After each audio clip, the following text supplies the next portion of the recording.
tell me what to make. I don't care about your take.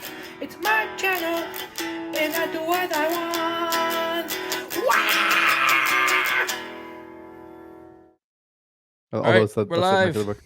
We're live. We're live. Live. Oh my at gosh, we're last. live. Mhm. Well, hello everybody, and welcome back to Hobby Vomit. My name is Ian, and we have Matt.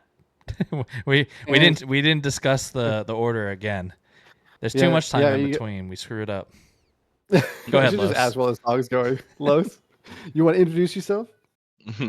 How's it going? I'm Los, a friend of Ian's and a lover of all things sci-fi related. I thought you were gonna say Matt, friend of Ian's and a lover's of A Matt. lover of Matt. Yeah, I am Matt's lover. That's for Yeah, sure. I was That's like, for wow. sure. But, yep, and I also apologize for my voice. I am currently sick, but I am rearing to talk about some Hadrian. So you're up. Yeah, I know. We are putting Los through the ringer here. So we are actually recording this later than we wanted to. We were dealing with sicknesses and family business, and we kept pushing it back.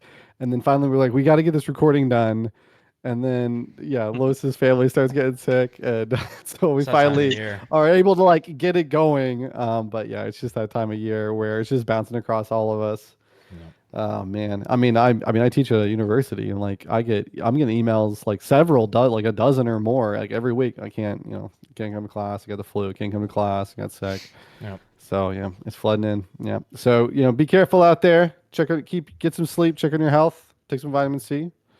But Get we your flu are shot, guys. Get your flu shot. Get your flu shot. But yeah, we are finally finished with Howling Dark, and we are going to be doing our second recording of the back half of the book. So, just as kind of a quick outline, we read the first 39 chapters, so not chapter 40, but up to the end of chapter 39 as a part of our first video. So, if you'd like to read along with Howling Dark and you've not yet read the entirety of the book, that would be your time to take a pause, watch that first video if you haven't already, get caught up on Howling Dark, because in this video, we're going to be going through the rest of the book. Not the, dramatis personae and all that at the end, but we're going to going through all the rest of the deep chapters. I dive. think all the way till the end of chapter 80, I believe, is the last chapter in the book. And so we'll kind of be talking about our thoughts along the way, what happened, and our overall impression of the book. And so there is lots of spoilers to come, but we're really excited to finally be done with another one of the entries in Sun Eater, which I think this will actually make our third one, right? Because it's the second book, but we did a novella in between. Mhm. So this will be our third entry in the series. Yep. So, yeah. And then I believe, are we going to try to do a barf review after this one and kind of talk about how this fits into the whole series? Probably. We need to discuss kind of when that will be. There might be some let's say it might be a bit. We are trying to get the other books with our other series done, and then Matt is taking about a month long. Is it a vacation or a workcation? Both, I guess. A workcation, I guess. I will have to work. Okay. But I'm going to see family in Florida for a month. No, which is gonna be really awesome. And so we are kind of trying to get things done as we can before Matt leaves, and then we'll pick things back up when Matt gets back. Which means that we'll see if we can get a barf review this one done before then. But we certainly won't be starting any. We won't be starting the next Sun Eater until after Matt gets back. So you won't see recording for about a month. But otherwise we haven't abandoned it. We're just we're taking time for ourselves, and then we're gonna get right back to it. So, anything else we need to add, Matt or Los? I don't think so. Okay, perfect. You want to kick us off with that high level recap of the first 39 chapters? Yeah. They go to Vorgassos. Boom. Done. Done. There it is. There it is. There it is. I mean, that is kind of that is kind of all that happens. I mean, there's a lot that happens. That's the highlight. You said high level overview, and that's why I delivered. You made it. Yeah. Made it. Story's over. I mean, we basically didn't need the other 41 chapters. It was just icing on the cake. Is really what it was. But yeah, no, it makes it to Vorgassos, and then really just like the betrayal. The red company has to split. And so he portrays Jinan, and then Basander Lin, and he goes off on his own with the rest of the Red Company, with one Cielson captive, Tanaran, and then they make it to Forgosos. And so I believe it ends. I believe chapter 39 kind of ends with uh, Valka and Hadrian being split off, and they want and from Tanaran, who is now calling in the Cielson prince and his Cielson faction. And Hadrian and Valka are kind of left in a cell under the impression that they're not going to be able to find Tanaran, and so then their job is to try to find Tanaran and escape from the clutches of Karn Sagara, which is kind of where we start off. Yep, them heading down into the garden. Yeah. So is that when we're going to kick it off, boys? Yeah. Do we want to, real quick, before we get into spoilers, just overall thoughts, spoiler free, and then we'll jump in? Los, you want to kick us off? Overall thoughts on this? I almost just dropped like 3 or 4 spoilers before this, so you're lucky that I didn't just jump in right there. But yeah, I really did enjoy this second half. It's definitely a second half that was that was eventful and setting up the story for the future. So I am a fan, and I am excited. Nice. And yeah. I also did finish this before the last review, so keeping quiet about it. You guys will be able to sympathize with me since you guys caught up. Yeah, overall, I enjoyed it quite a bit. I will say, overall, it's, I think, just better than Empire of Silence and The Lesser Devil in every way. I don't think it's a perfect part. I think that I have some problems, but the highs were high. And I mostly enjoyed reading it. So yeah. Yeah, I definitely enjoyed this one more than Empire of Silence. I also enjoyed it more than the novella, for different reasons. But it's a novella, so kind of expected. I thought the first part started off really strong. And then going into this chapter, I thought the first few chapters were also very strong, this sort of continuance of that journey. I struggled a lot with a really good chunk of the second part. So it goes, like I said, till about chapter 80. I kind of fell off somewhere in the mid 40s, and then it didn't get really exciting to me until the 70s, about chapter 71. So there's a pretty good chunk there where I just wasn't that excited with what was happening in the story. Overall, still motivated to finish, of course, because I wanted to see the resolution. But I don't know. Just there was a lot of things that were falling off for me, so it was kind of a struggle there in the middle. But overall, as a story, I think still better than Empire of Silence. So I think we're on the up and up. Okay. So with that, if you've not read the book, we're about to get into spoilers, so go read the rest of the book. If not, or you don't care, then welcome to the spoiler section. Los, get it off your chest. Go ahead, get it off your chest. It's been weeks. Oh, you're muted. Oh yeah. I said, how about that Valka, boys? I just spurted off like 6 different things. You guys didn't. Yeah. No, I'm just kidding. How about that Valka, boys? About time, huh? About time. Highlight of the book for me. Christopher Ruocchio. There were, but not in the beginning of the second half. Not in the beginning of the second half. So they were in a cell for however long, and Hadrian was nice and polite and respectful, right, guys? Mm-hmm. Yeah. This really was like didn't even Valka's draw half her. of the book. She, I would say, was barely in the first half, and then very present the first half of the second half. There's a point when the negotiations start happening that she kind of takes more of a little bit more of a back seat. But yeah, that's the first half with them traveling through the zoo, I guess we'll call it the zoo, and into the garden with the tree of life and everything. Very Valka and Hadrian vibes, back to the Empire Silence vibes. But yeah, we finally stopped getting edged on Hadrian and Valka.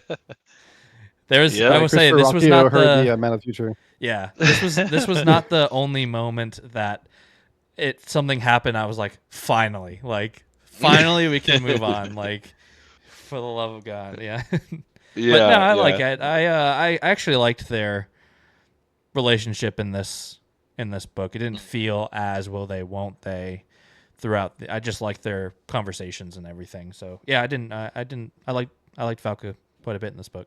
Yeah. I will say, when they got locked in the cell, there was that piece of my mind that was like, oh, so this is the book where they're gonna bang because there's literally nothing else for them to do. So I'm bored. That's why they finally do it. Yeah. Dude was a gentleman. Dude was a straight gentleman that entire time. And they were also like pooping in a bucket in the corner. It's like yeah, it doesn't really I get love you. that. Probably don't get them in the mood. It didn't stop people from before. Yeah. It hasn't. Yeah, you're right. But yeah, let's talk about the zoo and the garden and everything, because that's where basically where we pick up right away. They go through the door, very easily. By the way, I think that's where we left off. She like hacks into it, and she was like, "That was way too easy." Yep. And that's kind of intended to be ominous. We're sort of especially like Hadrian's kind of pushing them along because everything sort of feels familiar. So there definitely is this like, sort of ominous tone to everything that they're doing, even though it's super easy. Yep. Yeah. And yeah, they keep finding different rooms with just different specimens and creatures, and they basically find out or conclude that it's Karn's collection of just like life, I guess. Cool little collection. It's specifically and the android Ume, or not android, I guess, is he's full. Yeah, he's full he's full robot. Ume did say that it's for the children, right? So, and the children in this case, we later learn as we go throughout these rooms, they're Karn. They're raising Karn. It's a Karn farm. Karn farm. Yeah. So, which I just thought about, like, we never really see any, at least I don't remember, we never really see any of the growths or creatures of all of the elderly people that Hadrian met with. Like, we never see a room where they're being grown or anything like that, right? It's just the Karn. Necessarily. That's one thing that kind of worries me, is that he might just be giving them some of his own clones. Like they might just be mixed in, like that could be a thing too. But like technically, even though he's growing them somehow, and they may have a genetic profile that's similar to his, he's not, like, they're not him, and they don't have his memories in that sense, right? Or his experiences or things like that, unless he moves his consciousness over. So presumably he could grow these and then be like, here, you can take this one, and then move their consciousness over to that one. And then if it does have some of his genetic portfolio rather than theirs, that would be really interesting. It's like if he's just sort of subtly putting his genetics out there like that. He's like that right? doctor that there was like a Netflix special where he just impregnated like hundreds and hundreds and hundreds and hundreds and hundreds of women secretly, and then got caught. That's basically Karn's the guy. Jeez. Yeah. Yeah. He was like, I guess I don't know the specifics of what his profession was. I don't know if he was a fertility doctor or something like that. But yeah, it was this huge scandal. So of course Netflix made a documentary. The trust. Yeah, I know. Yeah. It's brutal. Yeah, I think you're probably right. I think it's just like all bodies are grown on this one tree, the tree of life. And when it is time for him to call down somebody, he just transfers their consciousness into this vessel that is empty until it is filled with the conscious, which it would just be there. So I think that makes sense. It's not like a clone. It's not a one-to-one clone or anything, which I think is what I was thinking originally. It's like he's just going to make a younger one of them that they... Because the thing is like, these are important people, or at least wealthy people, to where they couldn't just show up and be like, it's me, this person. And they're like, you look nothing... No, you're not. And they're like, no, trust me. It's me. No, they don't want that. They don't want that. They just want to live. Yeah, but what about all their, like, I guess... assets and stuff that belong to their names? Well, I mean, my impression would be that either they have to start over or they have to find a way to get into their family as like a new family member. Okay. Because they can't go back younger, like because they would be visibly very much younger. Yeah. And be like, oh, I'm this person, because what they're doing is completely against the rules and regulations of their empire. Like they'd be, completely stripped Even though given over the chantry. we need to talk about that too. We'll talk about it way later with the emperor reveal being young, too young for his age. So, it is hypocritical of the empire, but to nobody's surprise. Yeah.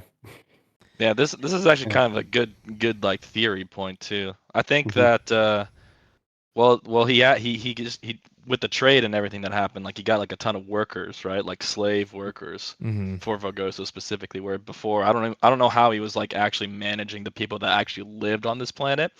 But we all know now that everybody that's on the planet is connected to Karn in some way, like through chips. It could be like all these nobles end up going there, get a body of Karns, and then live on the planet. Yeah, that's true.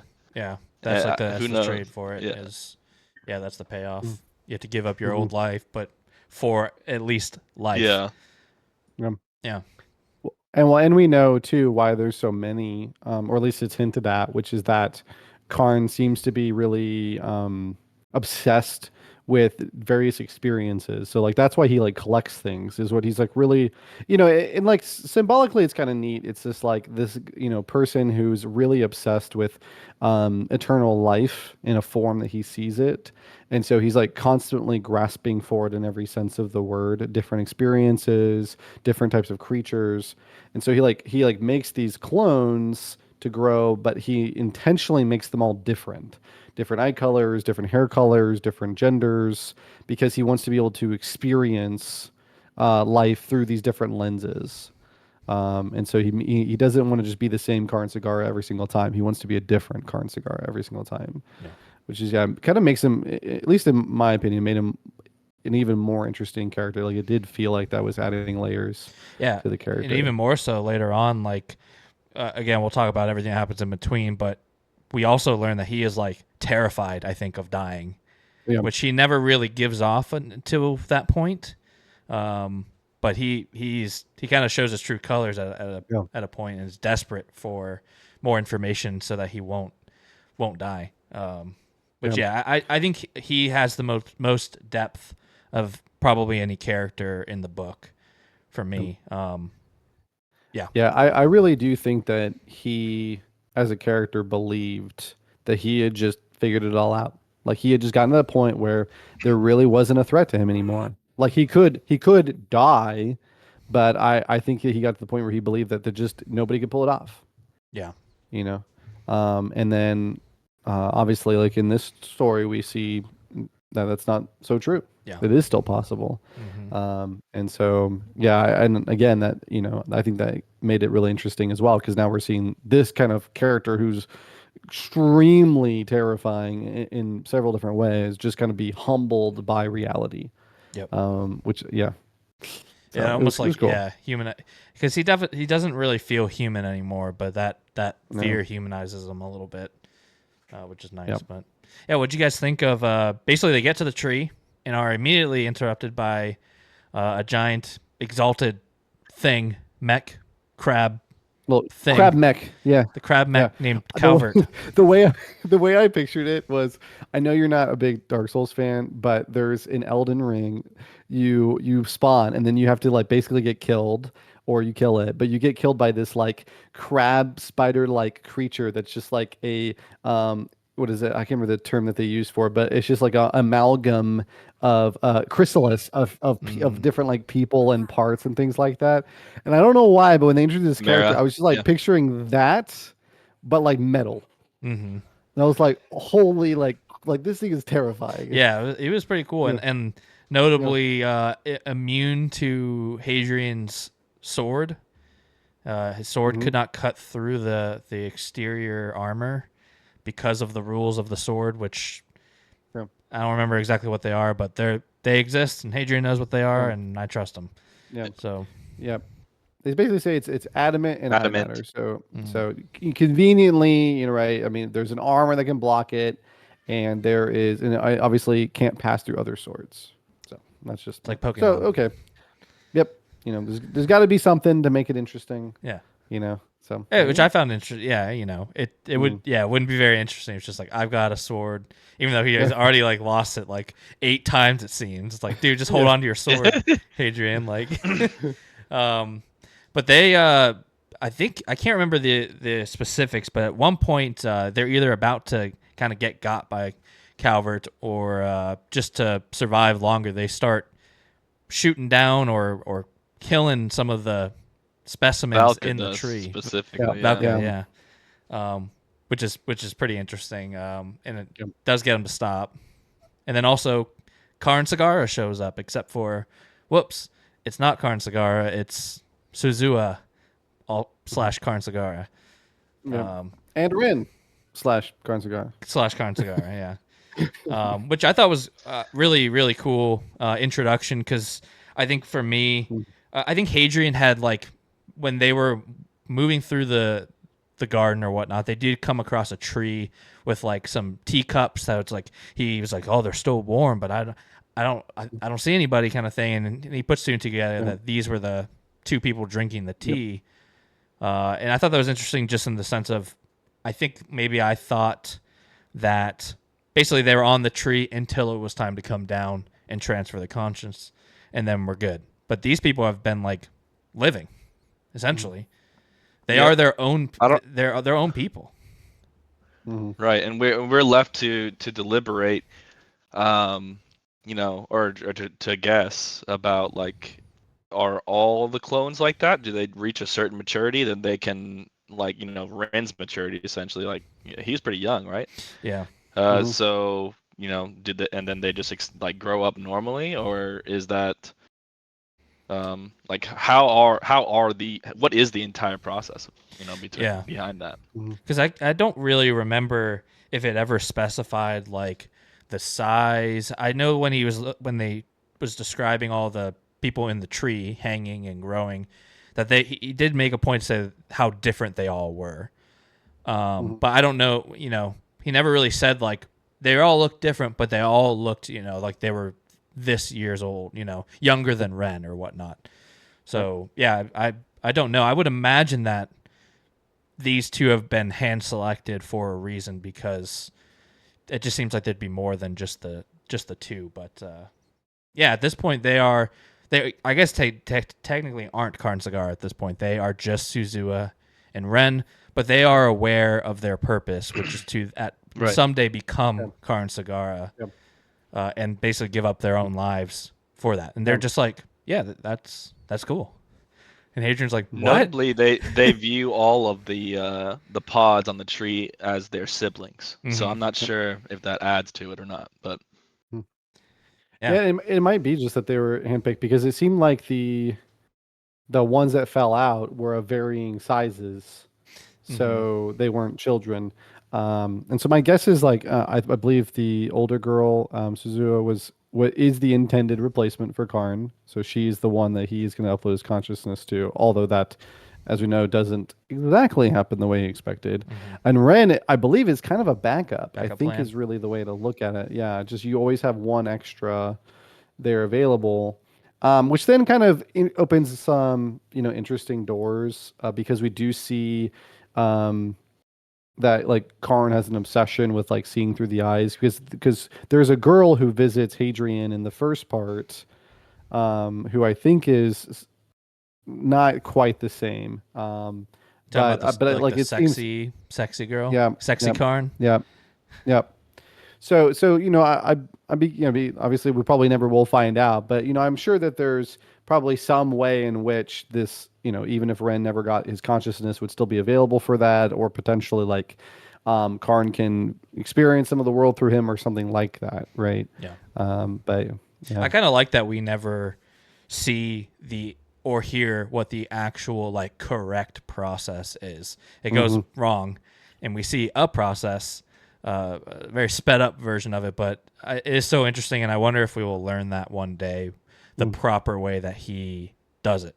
Because the way this part ends, it's not like Karn's gone and we're never going to hear from him again. It's like they seem like there will be communications at some point to where, yeah, I would be curious if Hadrian's ever like, so what do you? We never got to. Let's unpack all of this because we never got to. Yeah, and I'm curious, but I also am okay if I never find out. We can kind of make jump to some conclusions, and it's okay if it's ambiguous. But I did like that. Yeah, I expect that we won't find out. The thing I like about it most is, there is this element of like nobody can figure out how he's doing what he's doing. And then isn't it kind of crazy that the reason why nobody can figure it out is because people would expect to be growing synthetic humans as like possible replacements. But he's doing the thing that they probably wouldn't contemplate, which is in a way worse and in a way not, but he's letting them have lives only to be replaced by him. Not fully replaced, but like in some sense harmonized with him.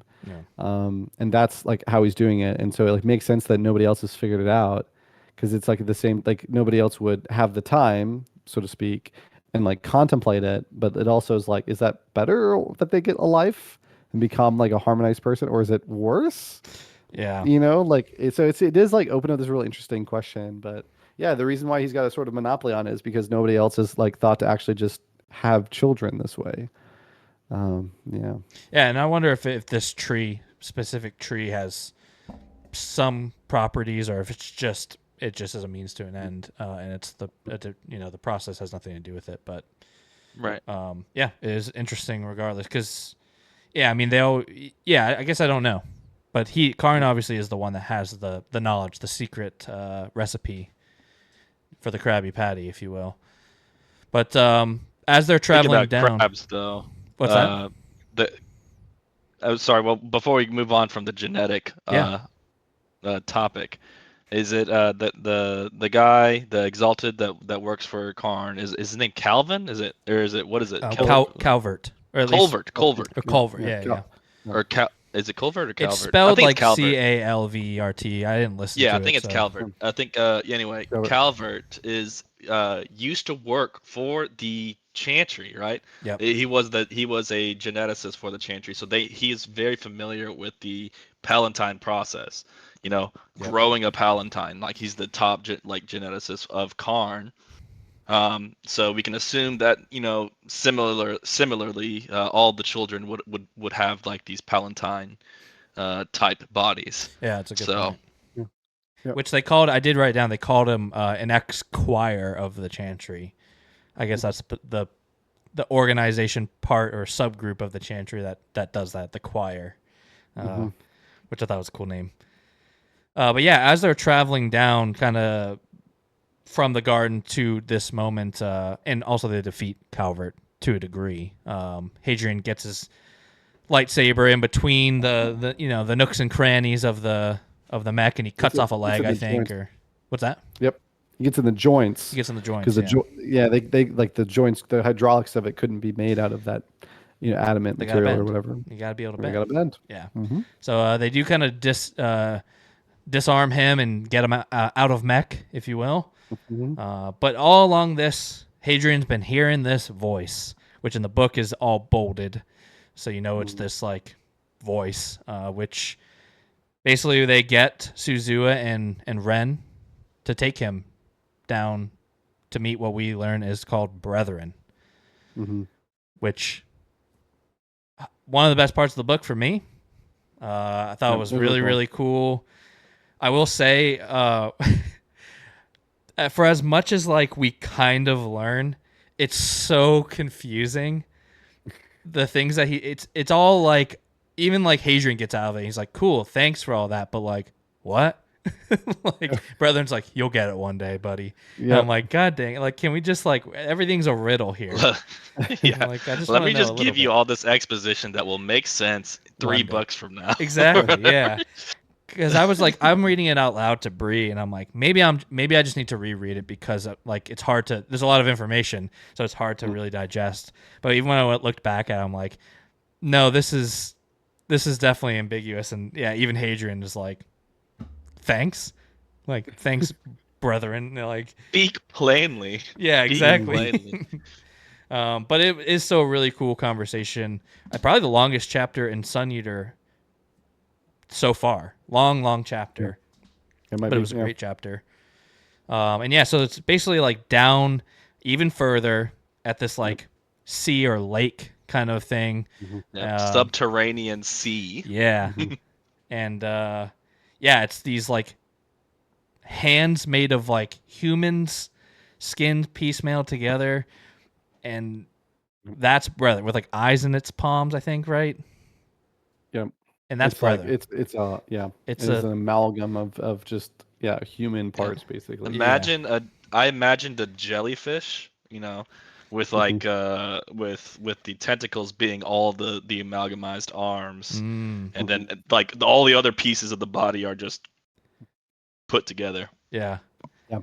And so there's this story that Karn Sagara had effectively conquered the land and like fought back against the I can't remember the name of the creatures they had before, but he was able to essentially fight back against the current residents and sort of onslaught of enemies by recruiting the help of a demon. And so now, of course, in the sort of Chantry's, the Chantry's lore, a demon would be like an artificial intelligence. And so, but we find out instead is that Brethren's not an artificial intelligence. That actually there was this like sort of wave of things where it's like the Americani like made artificial intelligence, and then that artificial intelligence ends up enslaving them. But then it realizes that in order to be essentially the next generation, what it needs to do instead is create a biological artificial intelligence. And how that came about is left unclear, but that product effectively is Brethren, but supposedly he has the ability to continue to expand himself as long as he has access to biological mass. And so he is this like massive biological computer. I wonder if the bodies of all the nobles and stuff that get replaced, like that's where the discarded bodies kind of go. They go to Brethren. Yeah, because people can be fed to Brethren. And I also think that there is a strong implication that the reason why Karn Sagara can do what he does to be the Undying is because he learned it from Brethren. Well, yeah, Brethren can see. Basically, I think at this point we kind of realize can see the future somehow. Is showing Hadrian the future, showing him. I think he also shows him the past and just like a weird timeline of stuff. He tells him. He basically shows him all these visions. I think is this the point where he gets the eggshell in one of these visions? Yep. He actually plucks an egg, like a piece of an eggshell from it. Yep. From a cradle. From a cradle. Oh yes, it's from the cradle that he had previously seen in earlier visions as well in Calaga, or Calaga or whatever. Calagar, yeah. Yeah, so that was cool. Kind of call back to that, and I feel like for as much as it didn't reveal to us, there was still some grounding because it was like, oh yes, I remember half of these visions from Empire of Silence, like the big dreadnought ship flying towards the sun and things like that. He's shown him again. So that was nice, but then real Karn shows up and is like pissed. He's basically gonna kill them. He's gonna kill Hadrian and yep, that was Valka. And Brethren basically convinces him not to, claiming that Hadrian and Valka will save him, so he can't kill them. And so Karn Sagara's like, all right, well I won't kill them, but I'm gonna lock them in this cell for however long until I need them, I guess. And it's a long time. I can't remember how long they are in this cell. Months at least. Yeah, at least months. And so they talk about the visions. They talk about the ancient civilization that predates the Quiet, that created these deeps that the person drank from and can see visions, which might be Brethren too, kind of because the visions that he has are similar to the seer that drank from the deeps. And then they also talk about the possibility that Brethren is Merciani or Americania or whatever. And then Hadrian pulls out the eggshell and it's like eggshell. So they basically go over everything that had just happened, and we also learn nothing because they're both just as confused as we are, basically. Yeah. Well, It's actually. Go ahead, Lois. Yeah. no, you're fine. It's funny because Valka's a lot less disturbed by it because she kind of understands as a Tavrosi that biological matter is a way better computer like base for computer processing than metal. So Mhm. it does make sense. Yeah, she's just like naturally. Hadrian's like Yeah. naturally. Yeah. Well, it's kind of a neat element because we do learn something about Valka through that, which is the reason why she has like perfect memory is because her neural lace that she has is mostly made up of her own brain tissue. So it's like organically a brain, but it just has a metal enhancement. And it can be removed and presumably transplanted, but it would kill her in the process because effectively you'd be doing brain damage to her. So what would transfer? So Just like the memories? the memories, yeah. Interesting. Like she could basically become a hard drive. Presumably, we Yeah. don't know if if like consciousness or like personality would transfer, but like the memories could be read right out by a machine. But in order to remove it, it would kill her because it's essentially a piece of her brain now. But it's kind of, I mean, it was again kind of interesting because now it's like showing a little bit of an element of the Tavrosi is like they're not just cyborgs in the tradition, like the sense of like they're replacing pieces of their body, but they are like actively working to integrate their technology into their own biology, which again kind of raises this whole point of, well, like I can, maybe the Chantry, do have a reason to really not want that for people, right? And things like that. So Yeah, that's cool. mhm. Some point in this cell, Calvert comes back and says, "I'm going to take your blood," which is always a good thing. They love giving their Hadrian blood. loves that. Yeah. Which, it's even more of just like, from what I remember, we don't ever see what happens with the blood yet. So, I mean, I think there's maybe something that there could be a connection, but we don't have any kind of concrete anything other than Karn Sagar now has Valka's blood and Hadrian's blood. Probably not a good thing. But that is one little interruption of the cell. And then they basically get summoned by Karn because of what happens next. And Brethren is still talking to Hadrian even on the way up to go to this meeting, in which we get our first, I don't know, big reveal, but a big twist, because we don't know what's going to happen to them. We don't think Karn's just going to let them go. We knew that he was waiting for the Cielsen to come and pick up Tanaran, so maybe we think it's this, but it turns out, nope, it's not the Cielsen. It's our boy, Basander Lin. He's back. Which I feel like, did anyone else guess it? I had a feeling it was Basander. I didn't expect Basander at this point in the journey, I would say. I expected something like it didn't. It didn't seem like it was just gonna be like, oh, now we're talking to the Cielsen. Yeah, exactly. Like there had to be some kind of element, but yeah, I didn't know it would necessarily be Basander. I mean, again, it makes the most sense.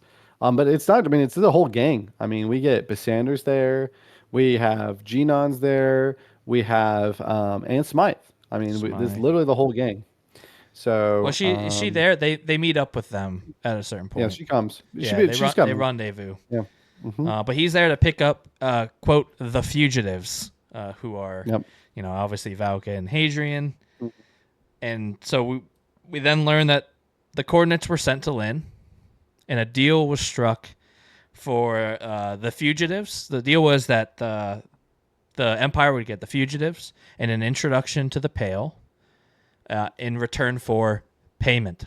We don't know what the payment is at this point, which we later find out is 20,000 slaves, which is crazy. But we just know that some transaction has occurred between Karn and the Empire. And so Hadrian gets to go back to the ship. He's free with Valka, and he meets up with Janan again.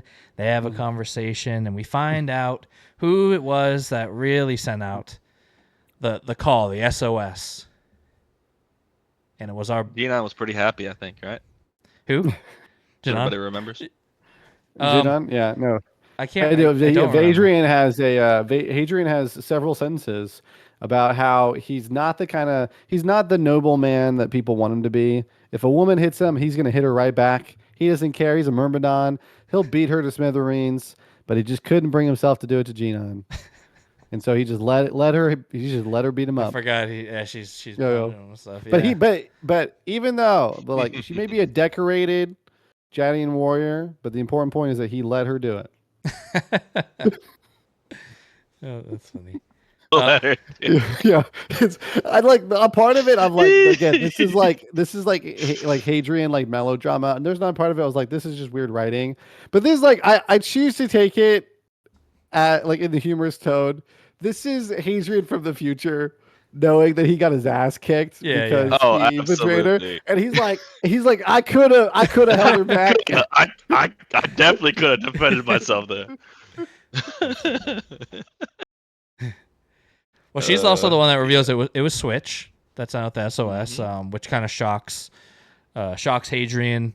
And then we find out that their ship is to be escorted by Karn's ship, which turns out is the giant black dreadnought ship from Hadrian's visions, which I wasn't expecting, because it definitely seemed to me like it was a Cielson ship, and he had kind of started working with the Cielson. So that was a cool reveal. And they're going to meet up with the Empire ship, the Obdurate, for whatever this negotiation is going to be, this meeting with the Pale. Hadrian goes back to the Mistral, which is the other ship, lots of ships.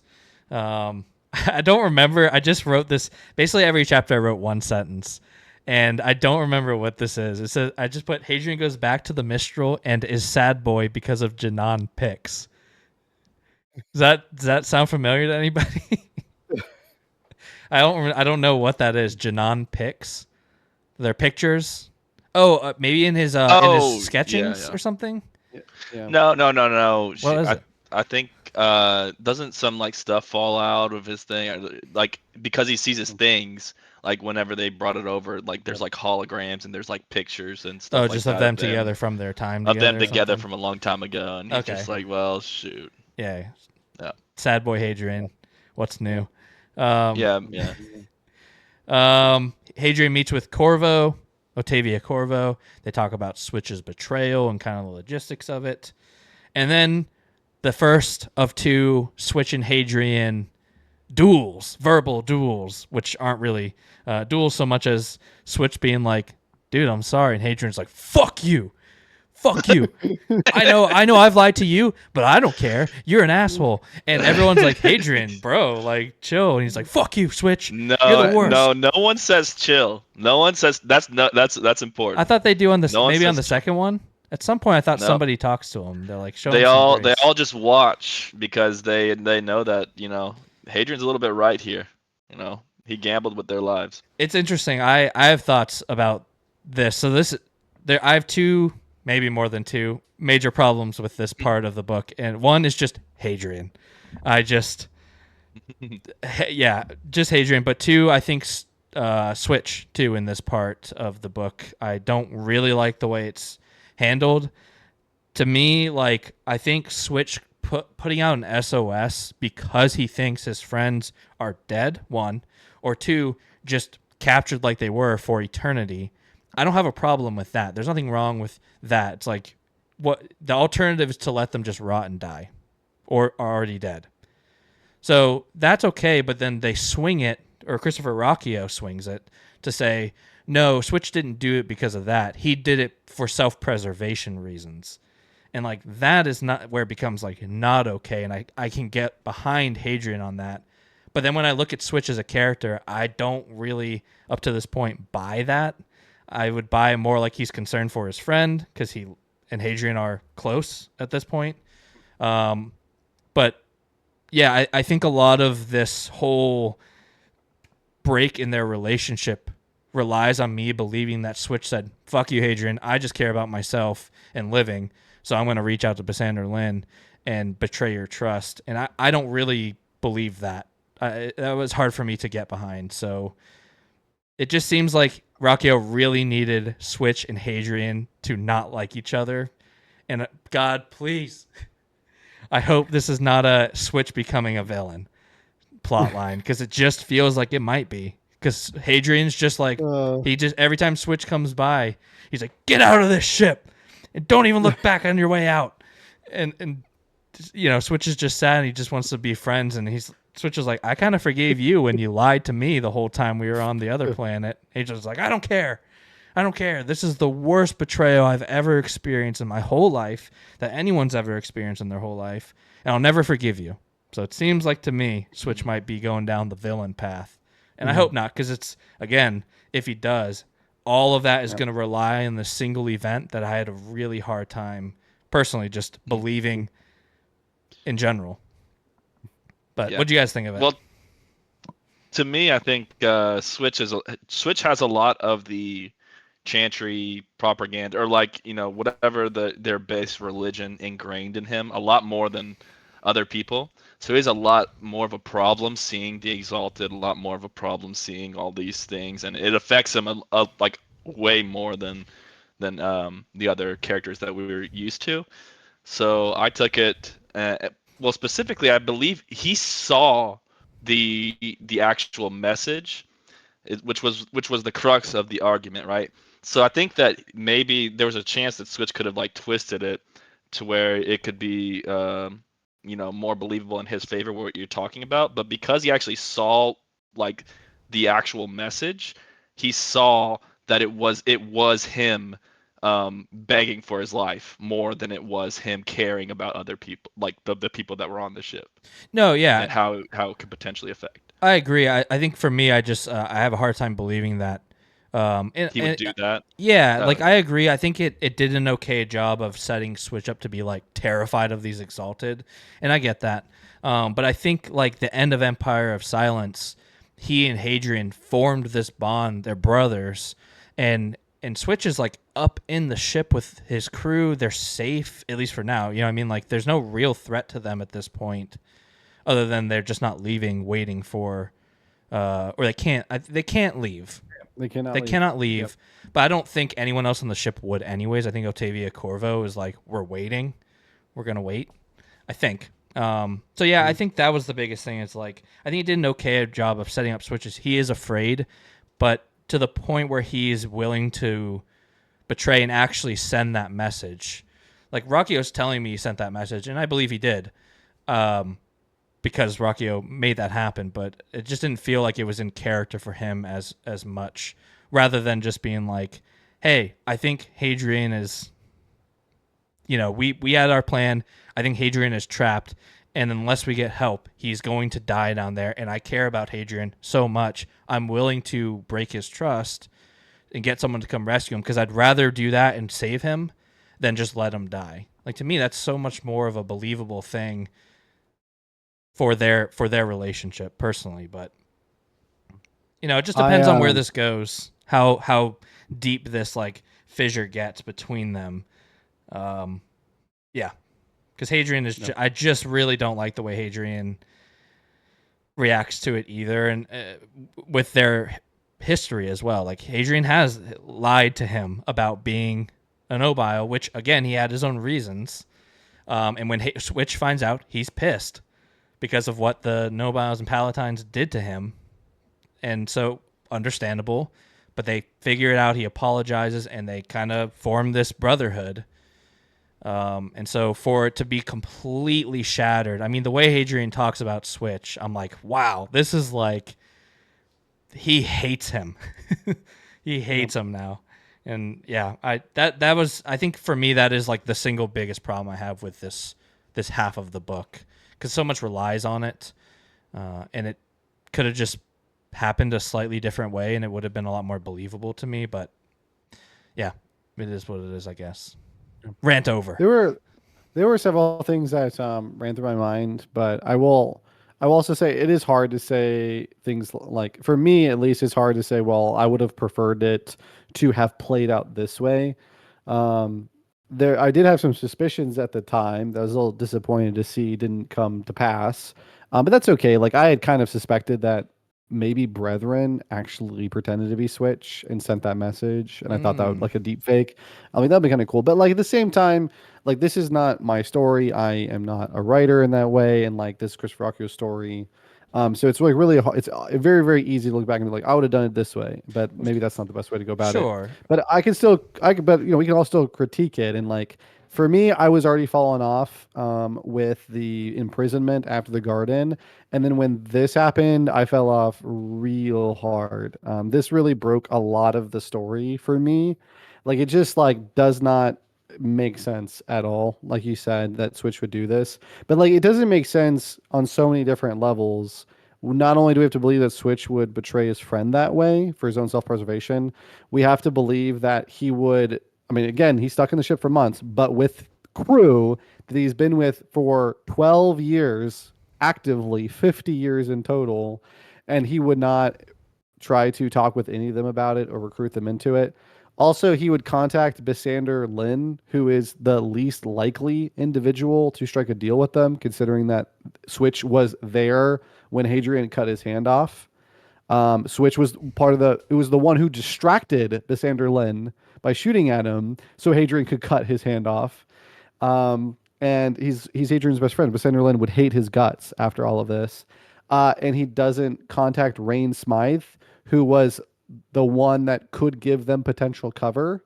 Now that they've made it to Vorgosos, who does give them actual political cover for making it to Vorgosos. Like we didn't mention that, but when Bisander Lin actually does take Hadrian into custody, at first we think that he's going to be arrested effectively, and then we find out no, actually not, because Smythe has issued an order that basically proclaims that Hadrian and all of them were acting under her orders.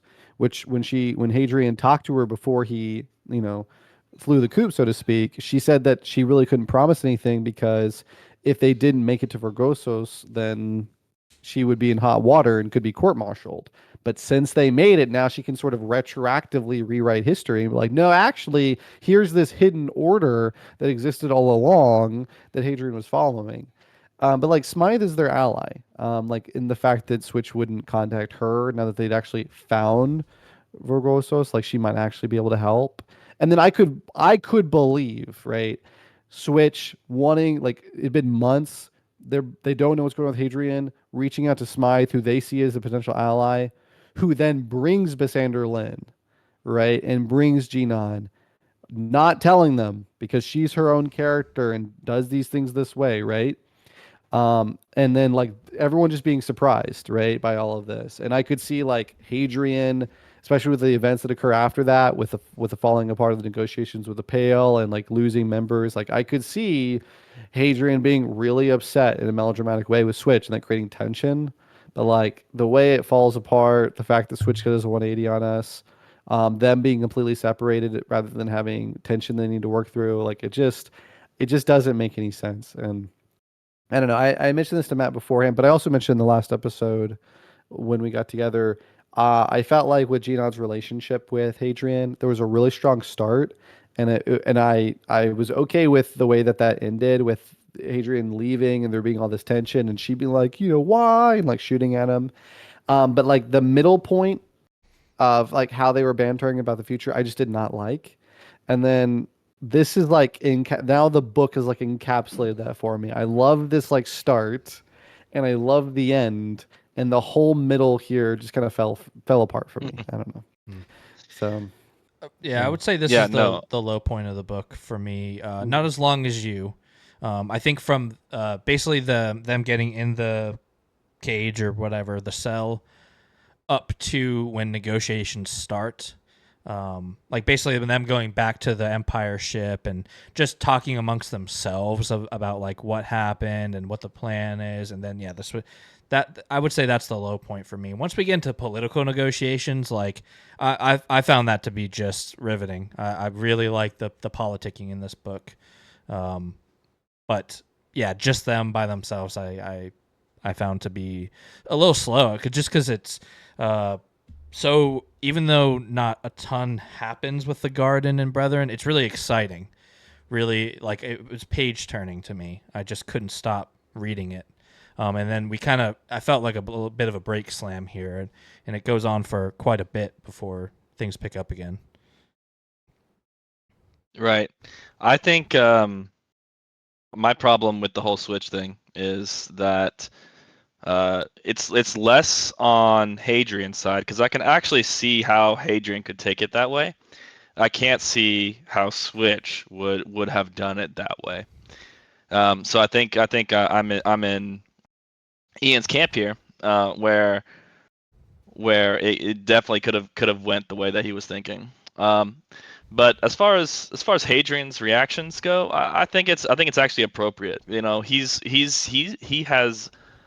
growing into this leader, right? Leader of men, and you can't have somebody who you can't trust at to be as close to you as Switch was prior to his betrayal. So let's just say that, you know, Switch did whatever he did, but he did end up betraying Hadrian and the entire company. Like, but couldn't you argue that Hadrian did the same thing to them by lying about who he was the whole time he was a Myrmidon, and then when that gets revealed, Switch, it's like they can't have that. To me, like, that argument can kind of go both ways, but Switch forgives him. And to me, I would think that kind of teaches Hadrian that, you know, people make mistakes. And yes, this was not a good mistake, or, you know, it is a bad mistake. But for him to not even think about it. Yeah, the problem is, though, Switch isn't the leader, right? Sure. So it's really Hadrian is the actual leader, right? So you can't have that potential of a backstab, right? Like, once somebody cheats on you, like, I don't know, just like a relationship, like, you can't. It's very, very hard to trust them ever again. And for him, he might be a little bit, you know, melodramatic, but casting him off, I could totally see him wanting to build, his future on better foundations. Yeah, I could see it in the because it happens twice. I could totally see it in this first instance. You're hot-headed, like, you're not thinking. But then for this amount of time, because a lot of stuff happens in between the two times it happens, and for him to feel the exact same way, I find it, because I do think a good sign of leadership is grace too. Like, look at the situation. I think if Switch doesn't do that, there's a good chance Hadrian just dies on Vorgosos. So yes, it is for the wrong reasons, but it arguably may have saved his life. But he shouldn't be looked at that way. It's just I do think grace is an important. People are gonna make mistakes. They just are, and especially if, like, when we think about Vasander Lin as a character, right? It seems like he's gonna betray at some point, but then also, like, by the end of this book, they're kind of like friendly again, and so it's just like Switch that is this sore spot for him, which. I just worry that the reason why is for a setup of a villain arc. It just genuinely worries me, and I hope we don't go there. I hope Hadrian. I don't know. I hope that he just lets him, like, say his piece, because he's you know, this time he doesn't even let him talk. He straight up banishes him. He says, "You're banished. You're banished from the Mistral. Get out." What do you guys think, like the other Myrmidons? So yeah, I think you're right. They don't say anything this time. For some reason, I have in my memory that at least somebody later on was like, "Hey, don't you think you're being a little hard on him?" And he's like, "No, that never happened. No one ever says anything to him." No, nobody sides with Switch. I can't remember if they're. I mean, I think that people do try to talk with Hadrian. I mean, I think especially also Valka. Not side with Switch, but just like comfort him. But a lot of them also feel betrayed.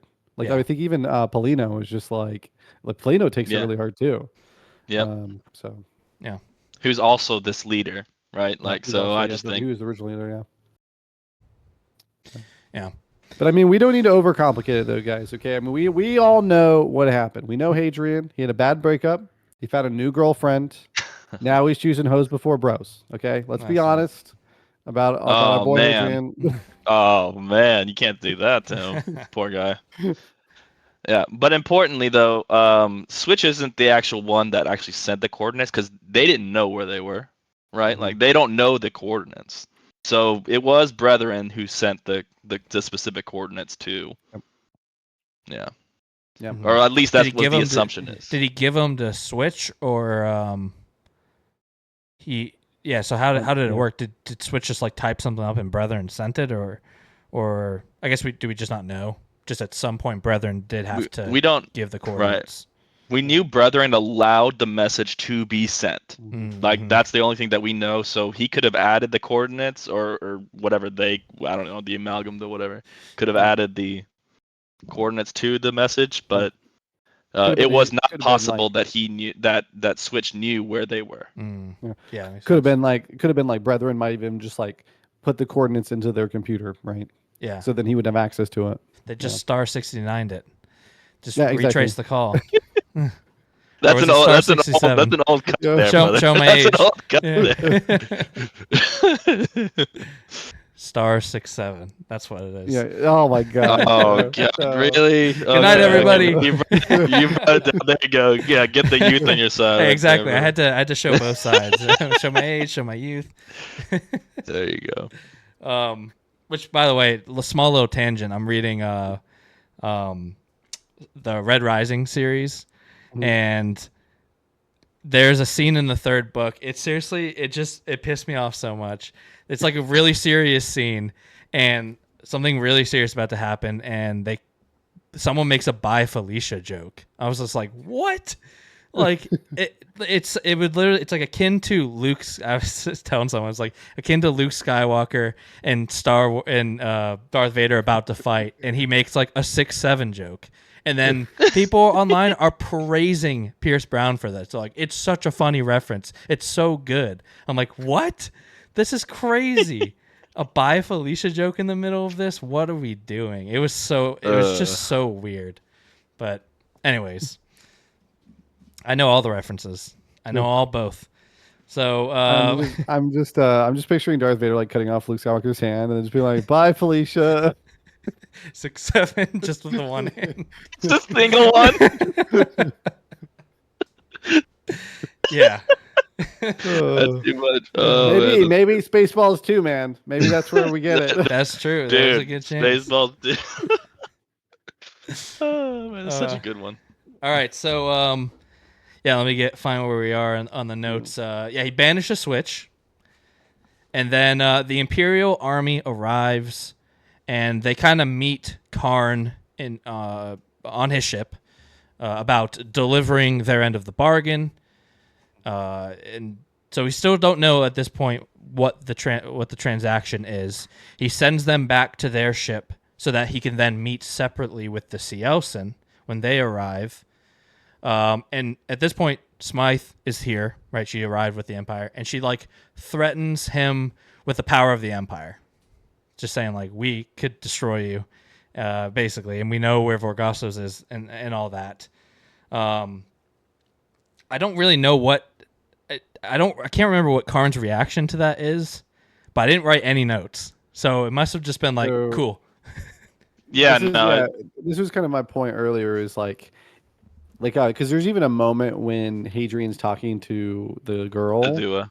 Yep. Yeah, Sazua, and he, after meeting Brethren, because like she knows he's met with Brethren. And this isn't afterwards. This is well into like the interrogations and everything or the negotiations with the Cielsen.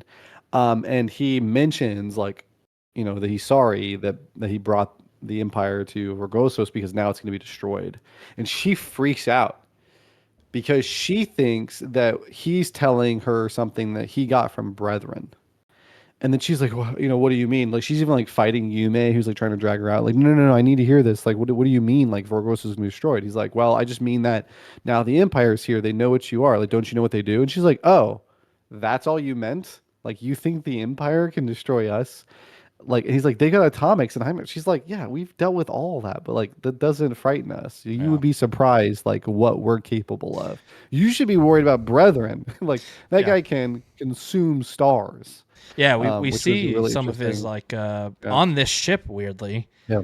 we see whatever these like I couldn't really figure out what they were, if they were like ship sized or whatever these weapons were that Brethren has or Karn has. They are on his ship as they're like running during the battle. They just like run through a room like the weapons, and then they just keep running.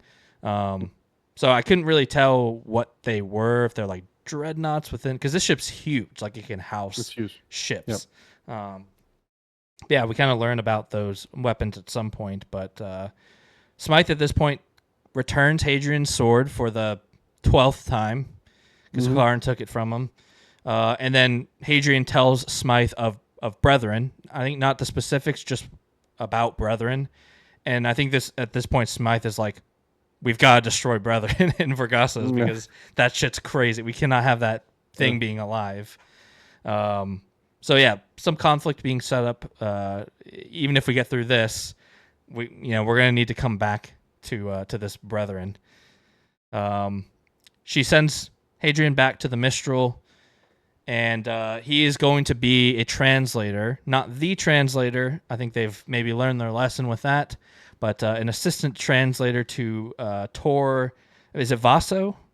He's an assistant to the translator. Yes. Wait, is that a joke? The assistant to the yeah. That's an office joke. The office, yeah. Torvaro is the scholiast, or is it, Tor, you're a scholiast, right? Yep. No scholiast. Nice. But he's a way different scholiast than what he's used to. Yeah.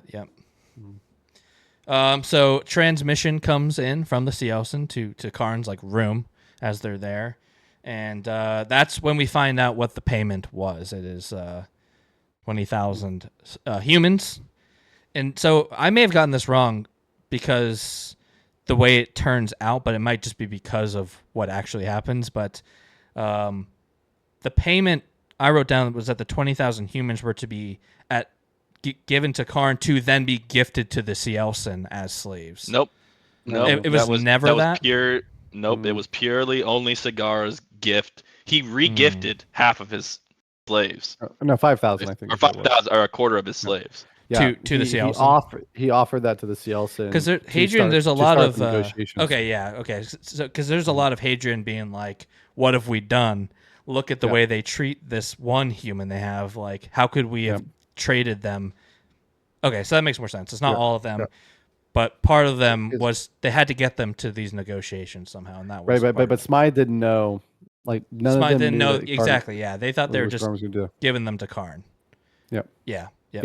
They were just giving them to Karn. Yeah, exactly. Deal, they're right? Like, it's not that bad, but yeah. That this fable that they believe that turned out to be real. Yeah. So. Crazy. There's a bunch of like little mini meetings of not the full meeting between the two parties and Karn, but Karn's like preparing he sends them out to the ship. Karn's preparing his little hall for the Cielsen security to come in, so it's fair. Karn's all about fairness. They get their security, we get their security, and all that. I don't remember what this meeting is. At some point, I just put the meeting happens, but this is not like the. I don't know if it's just Aranata comes, it's or whatever, but it's not when they're like sitting at the table and they're all discussing. But I just put a meeting happens and it doesn't go well. I just don't remember the specifics of that meeting. I'm not sure which meeting specifically. I guess that none of them go well. But yeah, so I mean, they make this gift to Karn. They find out that Karn is essentially going to operate as a neutral party. That he's not going to try to negotiate for either of the two parties. So he's not like siding with the Empire in this sense. He's just there to kind of oversee basic decorum and hospitality. And I kind of think also to like laugh at the Empire for their ignorance in dealing with Cielsen. And they do meet Prince Aranata. There's a vain hope that Tanaran would speak up for them since they got him all the way there, but he does not at all. In fact, he's pretty vehemently, I would say, against the Imperials at most points in the discussion. I think that he does respect Hadrian. Yeah. To a degree. I think that he sees value in Hadrian, but he also does see Hadrian as being like a lesser being. Um, and then when it comes to Prince Aranata, he is grateful for them restoring Tanaran. He sees Tanaran as his precious property. Um, and that's one of the elements that sort of unnerves the negotiations and is one of the contributing elements to why the negotiations unwind. But ultimately, all negotiations go bad because they can't even really talk to Prince Anata like they would want to. Yeah, we can just Effectively, get into nothing those. makes sense. Yeah. Yeah, Yeah. where they start meeting in Before like the garden. before we go Yeah. on though, I think the meeting that you were referring to was whenever they were showing up on the hologram. Whenever they first see the Cielson ship approaching, and the hologram has to like back up and see like this massive World ship, Yeah. literally the size of a small planet. Yeah. Crazy. Yep. Yeah, so which is why they couldn't meet closer to Vargosos, Hadrian says. Yeah, but yeah, because the gravity, but it's kind of crazy. That is great. Thinking Yeah, the about world that. ship is really cool. Yeah, because all that's still in like whatever like Karn's like throne room on the ship. But then they start meeting in the garden. And yeah, it continues to go poorly. I found this part just super interesting. Kind of in the same way in the first book of where it was like I think Hadrian just got cocky and thought he had a plan. Like, all I need is to just speak with them. And it's like, oh, you thought you knew the Cielson? No, you don't know them at all. And this is going horribly. And to me, it just went in such a different direction than I thought. And it really did feel like I thought I knew them because Hadrian thought he knew them. And it's like, no, Right. we're just dealing with another race that you don't know almost anything about. And I just found it awesome. I really, really enjoyed it. Mm-hmm. I agree. But yeah, I mean, they don't even they're trying to maybe consider sending Hadrian as like an emissary, and they can't even do that because the Cielson don't even understand what a gift is or like a trade in that sense. There's just like owning basically, and they just can't even find a neutral ground to get past that step. And we kind of find out like Aranata has brought his or her, which we even get into that like it's a him, her. I don't remember exactly the specifics, huh? The hermaphrodites. Yeah, and so they bring their son or child, Nobuto's Yep. there. We kind of get a little intro to Nobuta. His like herald Alicom is there, and they're all just like evil beings, at least from our perspective. And they've got their translator, which is a human slave, and she's not enjoying life, understandably, but is translating. And yeah, it's just bad. It's all bad. I'm trying to think if there's anything good that comes out of it. And I don't think there is. Man. It's really gross. They mutilated their translator, right? They cut like all the tendons across their hands and stuff to make them look like Cielson, like claws, but they're just like dangling there like uselessly for a human, right? Same with their feet. Like imagine like your tendons cut in between and you can't even like you can barely stand on your like stumps of I can't even. It gives me shivers like thinking about the way that it was describing. Yeah, it gets to the point where later on, like when she has an opportunity, she's like begging to be killed. Yep. Kill me. Yeah, like kill me. One of the only things that she says, not as a translation. Yeah, yeah, Yeah. which is brutal. At some point in between, because this happens over days and days. They'll meet, they go back and discuss, and they meet and they go back and discuss. Again, I loved it. I never found I found it page turning. I think just because it's going so differently than I thought, but in a very believable way. Like this isn't like the Cielson were truly set up in a certain way, and now he's just rug pulling us. It's like no, Hadrian was naive and made mistakes, and now we're all we're all suffering for it, including the reader, but in a great way. But at some point, he meets with Suzua in one of these off days, and she tells him the history of the brethren. and about those weapons that it built, which are the weapons we then later see. And then what was the talk? I almost remember like they're almost kind of reaching some kind of middle ground when shit hits the fan. No, not really. They're not They crossing like agreed any to barrier. take Hadrian as an emissary. Yeah. Well, yeah, that's big. Well, but they didn't agree to send an emissary. Yeah, exactly. We don't know how that They would didn't turn out get, for yeah, Hadrian. especially not Tanneran, right? Like, Yeah. so. And their concept, and they don't have a concept of emissary, because basically, it would be another slave for them. he'd be another slave. Yeah, and so because they even brought up the idea of like, well, we're going to send troops to Hadrian. He's like, no, you're not sending us troops. You told us you wanted to send us a gift. Like armed guards Right. are not a gift, and they're like, no, like obviously, like, and But they put, I thought Smythe like kind of put like some contingencies on that. Like he's gonna go with you. You cannot touch him. But but other than that, so it's like I think for like what Hadrian is, I think he sees that as like worth it.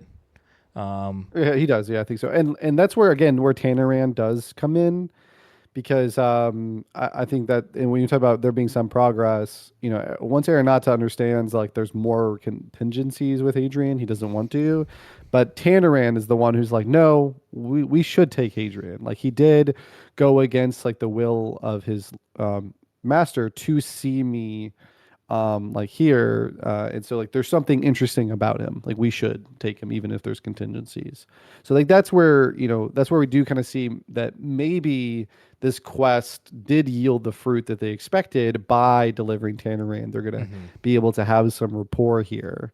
Yeah, and Hadrian would, I think, undoubtedly get a lot of knowledge that could lead to some kind of peace, or at least just a next step.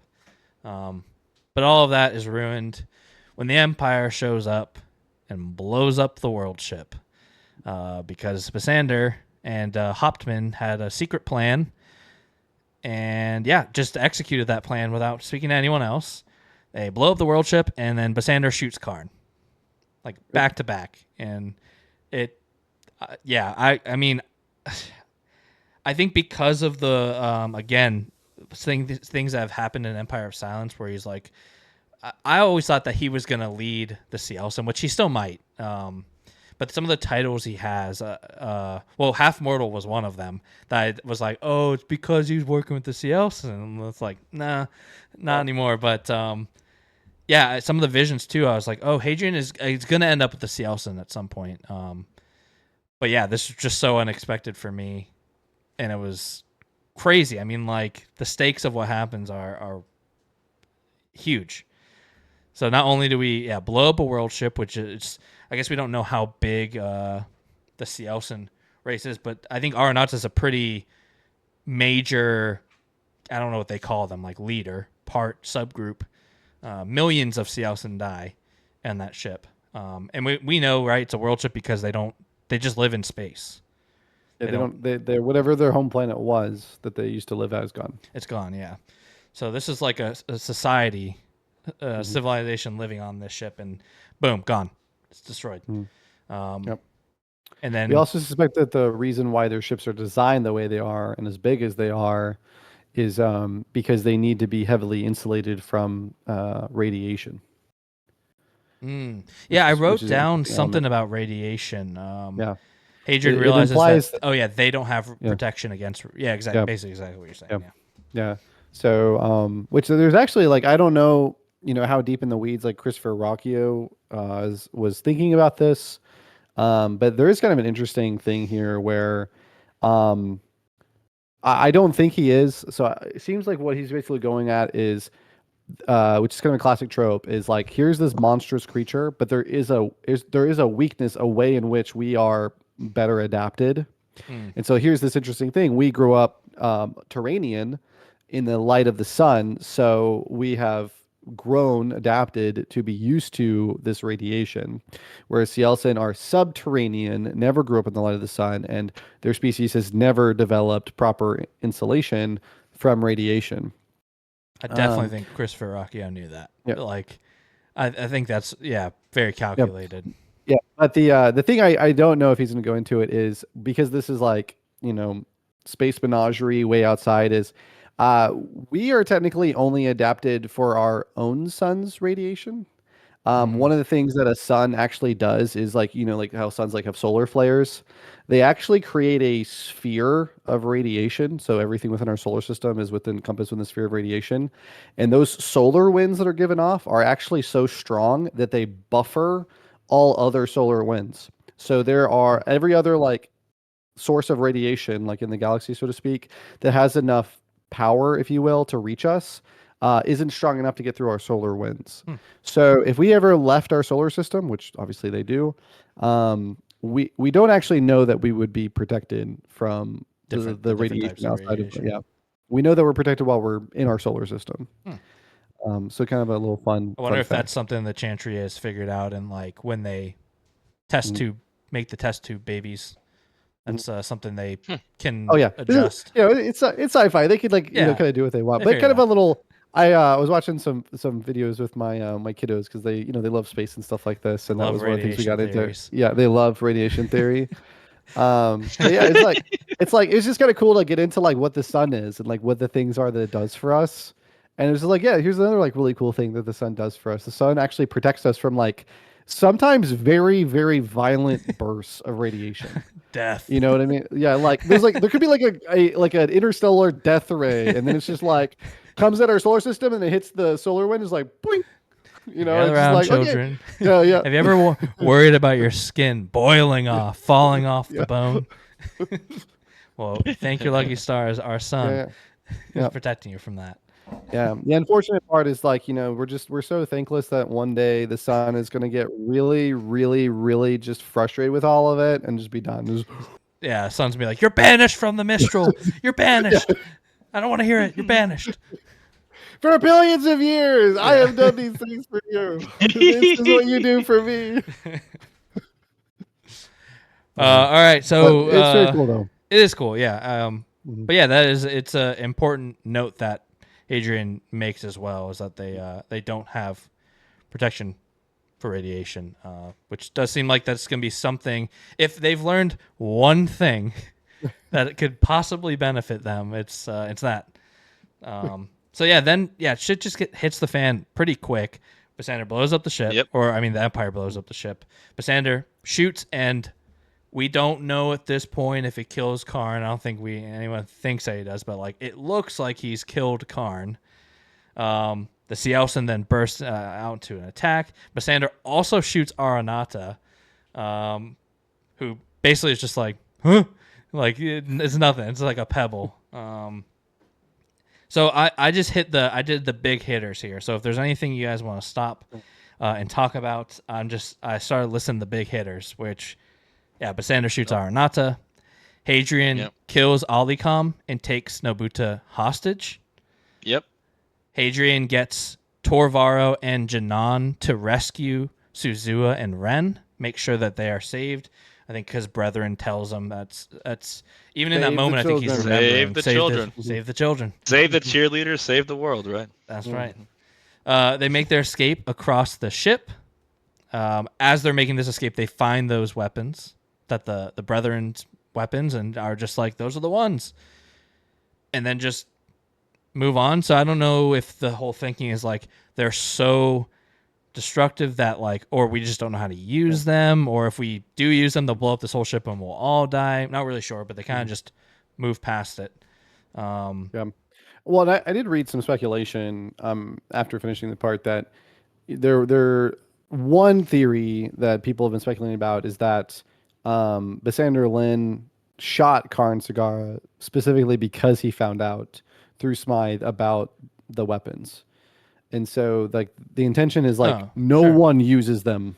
Sure, That's the idea. Like, no one should be using those things. Yeah, that makes sense. They make it back to their ship, and they're like, "We got to get out of here." And like, but wait, we got to boot up the ship.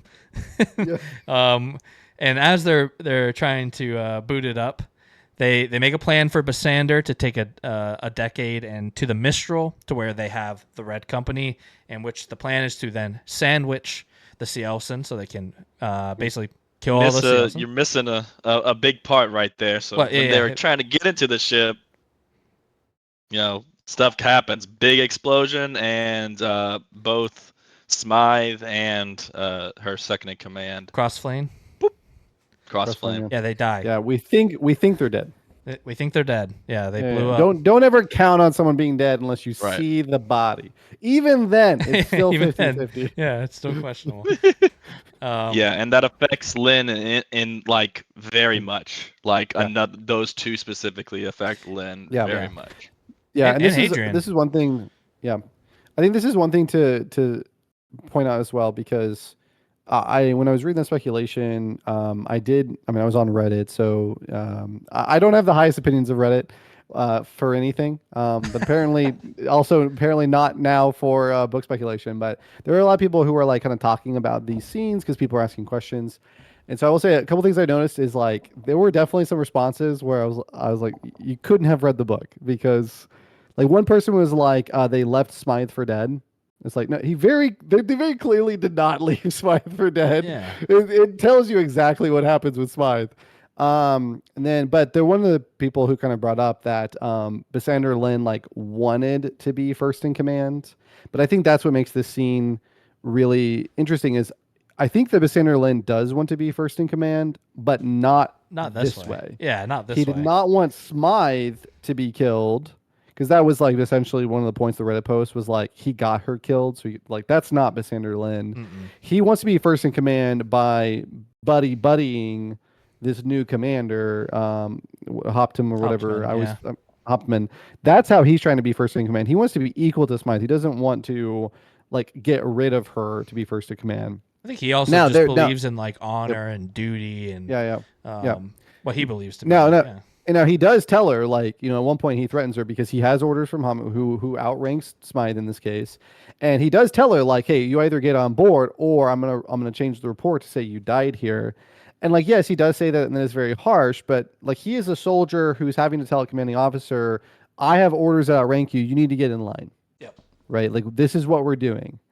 And so she knows that. So like she's got to get with the mission here because she's outranked. That is not Basander being like, this is my chance to get you killed. Like, yeah. And when he finds out like how many like significant people like Greenlaw, Smythe, right? Like he's finding out he's first commander, and that's how like he's crushed. I mean, you really can, yeah. I have a question. I can't remember. Crossflame he's not the guy that was who was like the older guy that was funding the expedition to Kalaga. That's not him, right? That's a different guy. No. Okay. No. That's starts with an L, I think. No. Okay. I was pretty sure, but I was like, man, the name like kind of looks familiar, but like maybe I just recognize it from like, I don't know. The way I recognize Hauptmann is just like it's shown up because of ranks and stuff. Yeah. So yeah, they kind of make that plan, and Basander and I think Janan goes with him to go retrieve the Red Company. And while they're gone, because initially Hadrian volunteered himself. Like we were getting set up like, hey, Hadrian and then Valka and all these people are about to like go on a secret mission to try and bring in reinforcements to help everybody out. Then Basander was like, nah, like. Yeah, I pull rank. This is my fault. Like I will bring the reinforcements. Yeah. Yeah, and then Aranata shows up after they've left, and just starts executing people, basically. And I think in the meantime, so what does anyone remember? I got auto-corrected here. What are the little like? So in the first book, I thought it was like an organic snake worm creature, but I think they are. Like more Nahutas? Like drones. Yeah, Nahuta. Yeah, those they're like drones. They're more in the first book I feel like that he didn't explain they were drones at all. It was like a creature burst from there. We didn't really get to see what happened. That was the thing. That's what made it so horrifying. Yeah. Whereas like now, presumably Tanner has told them a little bit, but now they get to see them in action. They're like throwing them like javelins. Yeah, which is less cool than something like I think for me what I pictured it was like they just like pricked this guy with something quickly, and within that amount of time, which is like 45 seconds, it like formed this worm inside of him that basically a chest burster, but way faster. which is scarier to me than like throwing a football. Yeah. But still cool. They're still terrifying. And they're trying to get into the ship as it's booting up, trying to, I don't know, saw their way in, whatever the. Well, no, not quite yet. They do that. They do that a little bit later. Oh, it's, okay. This is after they. Yeah. This is so he starts executing people before that. Well, they Yes, try to yeah. negotiate with them, right? Because they have prisoners, like they have prisoners that are alive. They find out that Smythe and Crossfame are both technically alive at this time, whereas Hadrian has Nabuta. his son, Prince Arnadra's son, was I forget his name. Nabuta. Huh? Nabuta. Yeah, Nabuta. Yeah. And also, the person you were thinking of, sorry, is Sir Elomas Redgrave. Yeah, that's it. That's the one who's funding expedition. Oh, Sir Elomas Redgrave was the one who was funding. Elomas, yeah. I mean, basically Crossflame. Yeah. Saying it's basically the same thing. But yeah, so it's kind of Los was saying, like they enter negotiations because Hadrian has the prince's son, and so or presented as a son. But I do wish at some point Christopher Ruocchio would just stick to it. I mean, it's fine because like they supposedly had male and female, but like gendered nouns. But it's just like a certain point, it's okay. You know, they're hermaphrodites. It's okay to just be genderless in your presentation. I think he starts calling him child, right? I thought child. Yeah.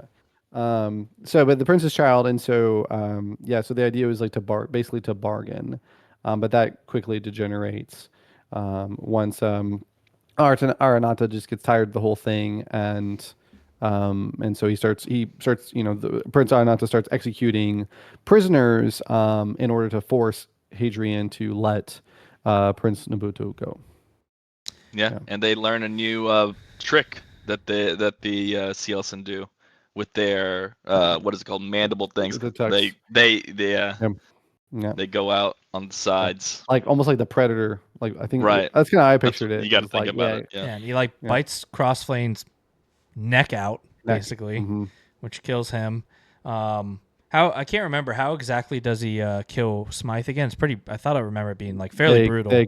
They quarter, they pile on her and they literally pull her apart. Mm-hmm. Yep. They eat her basically. Like, so like they just start feasting, going to town. Yeah. And then maybe one of Hadrian's most defining moments in this book, or just thus far, executes Nabuta. Just out of rage and anger and which was I thought it was wild. I like it. I thought in the heat of the moment, believable. Did the whole lightsaber thing turn on, turn off, and that's it. Yep. Well, and I think it's important too that it is actually Tanaran that pushes him over the edge. And I think that's for me was how does Tanaran push one him of the remind me. I think that was like one of the biggest highlights for me of the story so far, and had some redeeming qualities for sure. But what happens is that when Hadrian grabs Nabuto and puts the sword up to him to threaten the prince then looks to Tanaran, and Tanaran says, "No, Hadrian is a coward. He wouldn't do that." But he's probably and that's what he's probably not actually.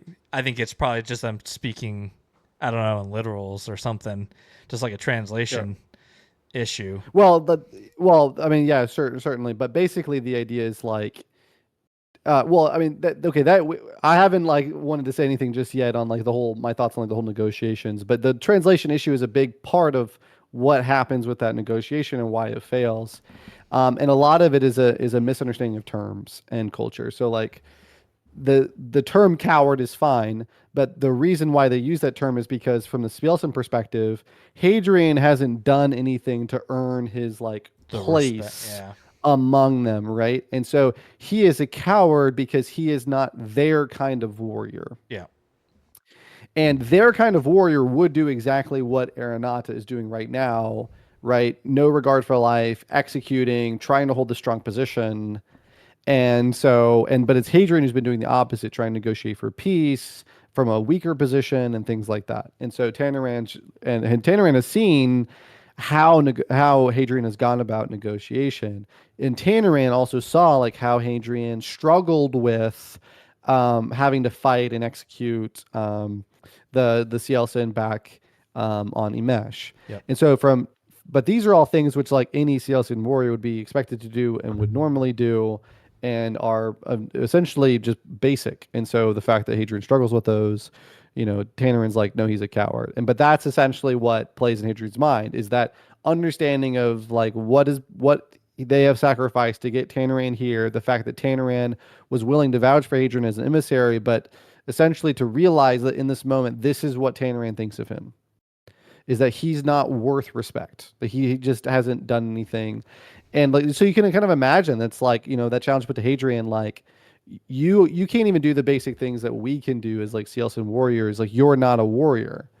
And it's just like, well, I guess you're wrong. Yep. Yep. Executes them, and which in turn Aranata immediately then kills Tanaran for basically saying what he said and vouching for him and calling it wrong. Yep, calling it wrong. And then I think that is when they start to try and bust into the ship with the Nahuta. Yep, exactly. To which there's nothing holding. Nothing. Yeah, there's no back. reason not to. Yep. They don't have any hostages left or anything, and so Valka figures out, because they're like, we're doomed. What can we do? Valka comes up with a plan about using the lights, spotlights essentially, because they are not used to, because like you said, they lived underground. They don't do well with bright lights. And then also a mist. I can't remember what the specific, anyone remember the specifics so of I mist think, was? and I think Hadrian was the Suspension. one who was like, should hit the lights. And then Valka was the one who suggested, so we did learn earlier on, and it's kind of relevant for like when Valka was like shooting the clones. But she actually served in the Tavrosi military, and she got out later after being ordered to essentially execute a mission that she thought was immoral, and led to the death of civilians and things like that. But she's very familiar with the equipment that the Empire uses for their ships. And so essentially what she recognizes is, technology here, technology there, sci-fi, right? All this. But essentially what she recognizes is that there has a coolant system on board, because for their ship technology to work, it has to be kept very cool. And so if they were to break that coolant system, then effectively what they can do is they can flood the chamber with really, like, basically sub-zero temperatures helium.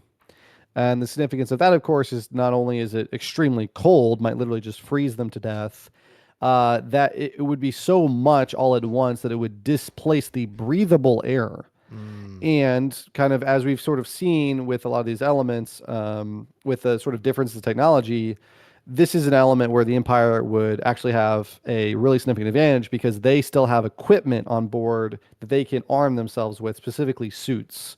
So they can actually go out there with equipment that can allow them to see in the dark, resist the sub-zero temperatures, and breathe their own air, right, through oxygen tanks. Whereas the CL Sin can already see in the dark, but would now be blinded by this bright light that can be filtered out by those suits. They're blasting that exactly. too on the sound system.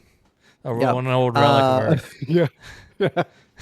That's how you get them. Is you just play. You got to play the right songs. Yeah, that's right. And so it's just like, essentially, they're going to be able to resist the cold. They can resist the bright lights by the suits tinting them out, and they can also breathe air. But it's going to give them hopefully this moment of shock and awe, right, where they can just sort of bust in. Yeah, they go out basically to get them in that moment of weakness. Yeah. Yeah. And like, again, sci-fi here, sci-fi there. But the idea of like having that shock and awe exit, it's really cool. Yeah. I like that. It was cool. Yeah. I thought it was a good plan. Yeah. Interesting. They kind of like use what they had learned previously, and thought all that was good. Hadrian rallies the troops, and then they bust out. And then comes the worst chapter of the book, in my opinion.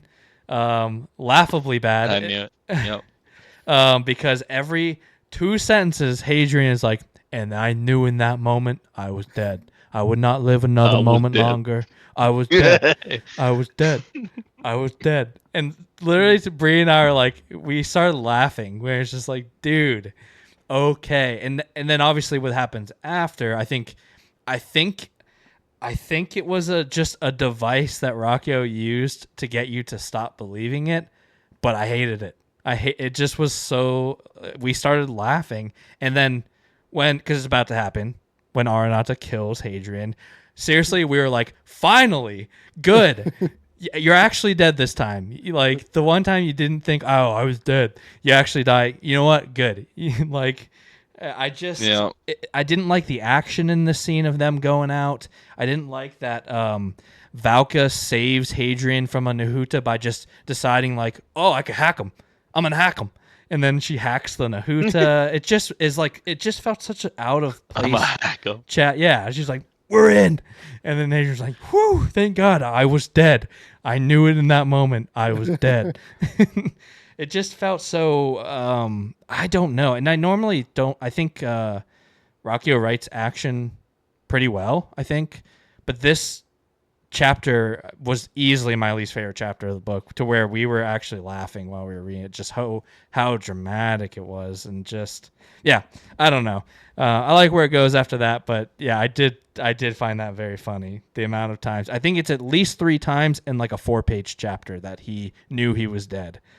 And it's just like, all right, Hadrian, I get you're an unreliable narrator, but my goodness. And then, right, it's that coupled with the narrative device of him writing it down later in life, and then it just, again, it doesn't make any sense when I view it as like a narrative device from Christopher Ruocchio to set the reader up of like, oh, we're gonna say he knows he's gonna die and he's gonna be really close to death a bunch of times, and then I actually will kill him, and that will get him because they're gonna be like, all right, he keeps almost dying, he's not gonna die, he's Hadrian, and then I'm gonna kill him. Which on paper is really cool. I just think execution wasn't quite there for me, except for the literal execution that was there, and it was great. That was actually there. Yeah, it was there, and it was awesome. Yeah, yeah, that was really good. So yeah, any other thoughts about the battle chapter? Yeah, I mean, I'll let Lois go first. No, I'll let you go. I think overall, I didn't mind. Again, like as far as like Christopher Ruocchio's writing goes, I right now we worked on this before, but I think like overall the writing has been fine. I would say that there are these moments where Christopher Ruocchio has really good prose, but I don't think it's consistently throughout, and I think in some cases it doesn't feel as organic. So I would say that his writing is good, and I would say it's like it is at worst par.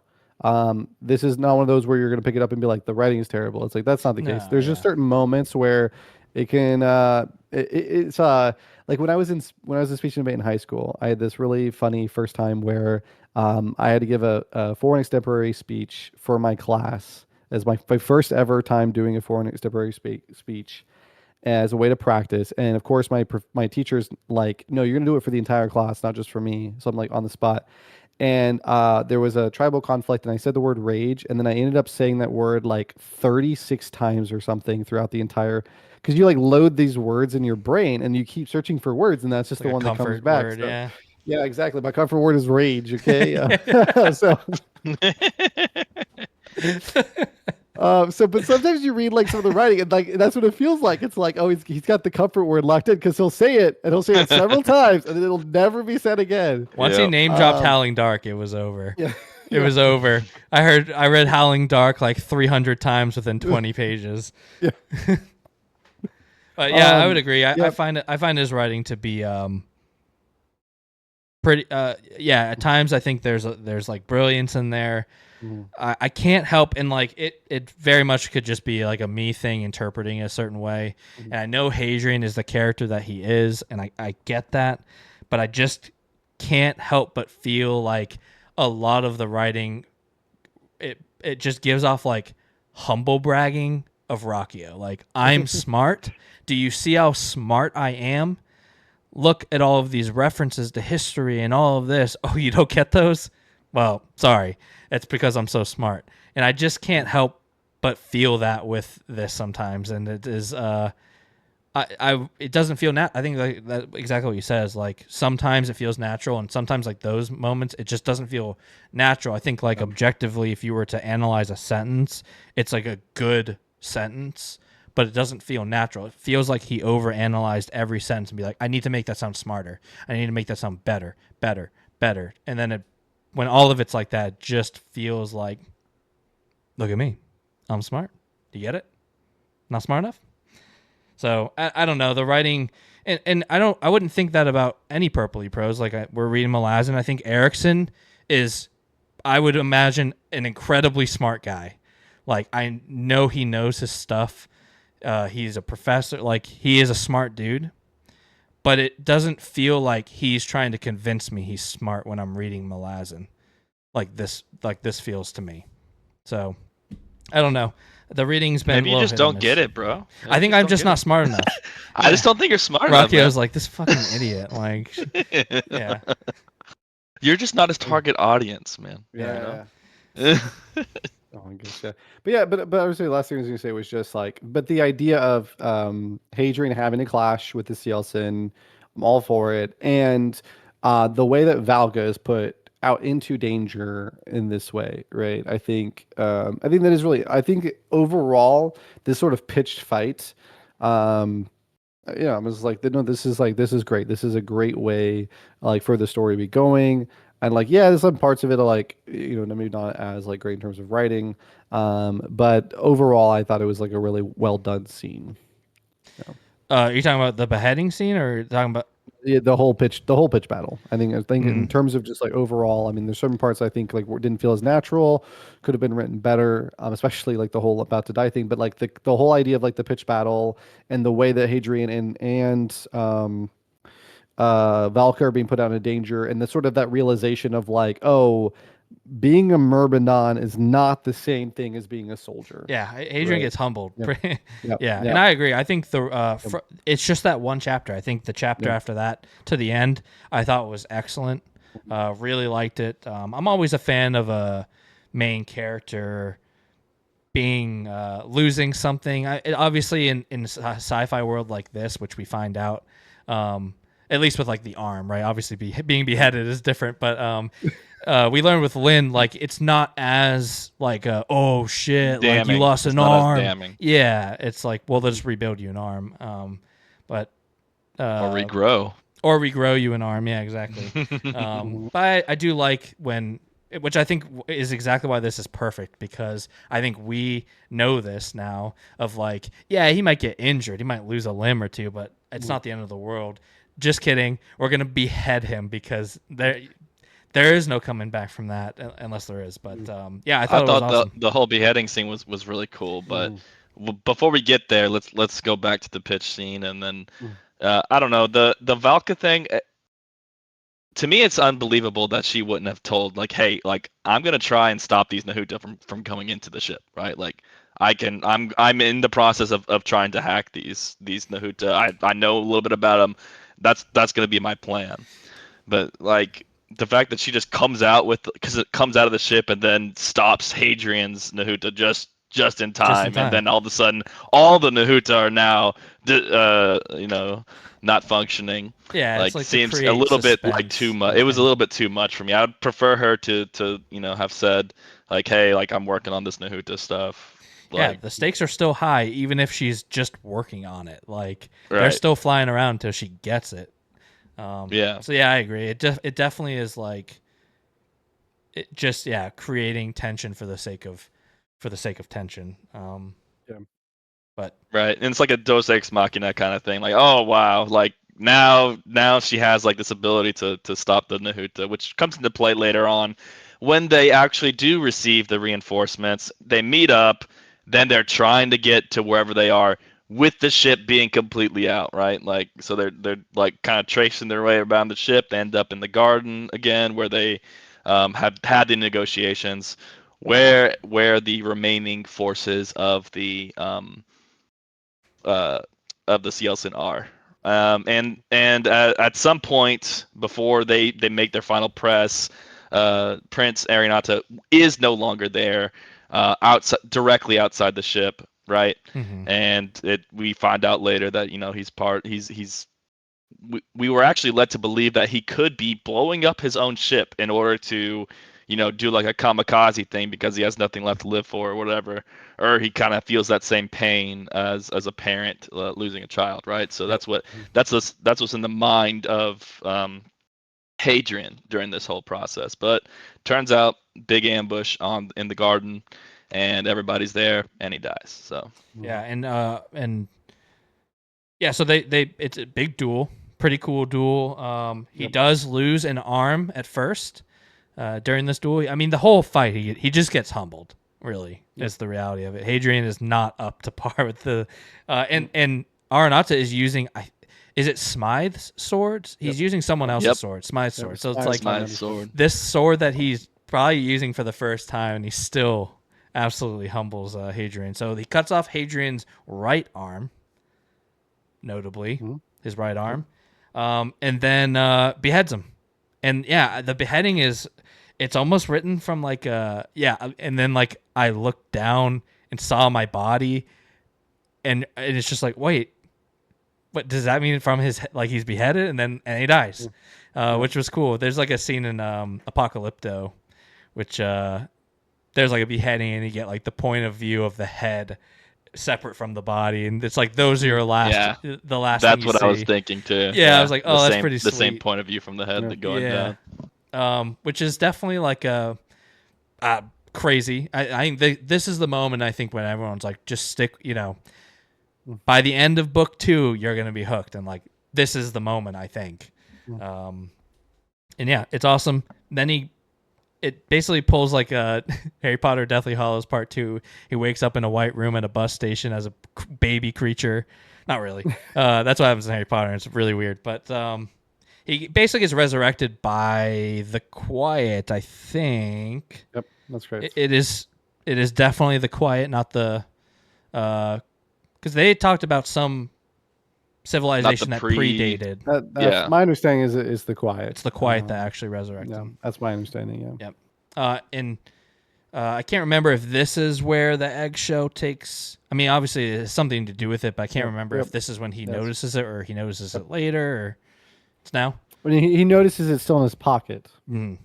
And he didn't know how it was still in his pocket. Mm-hmm. Yep. And then it kind of cuts to...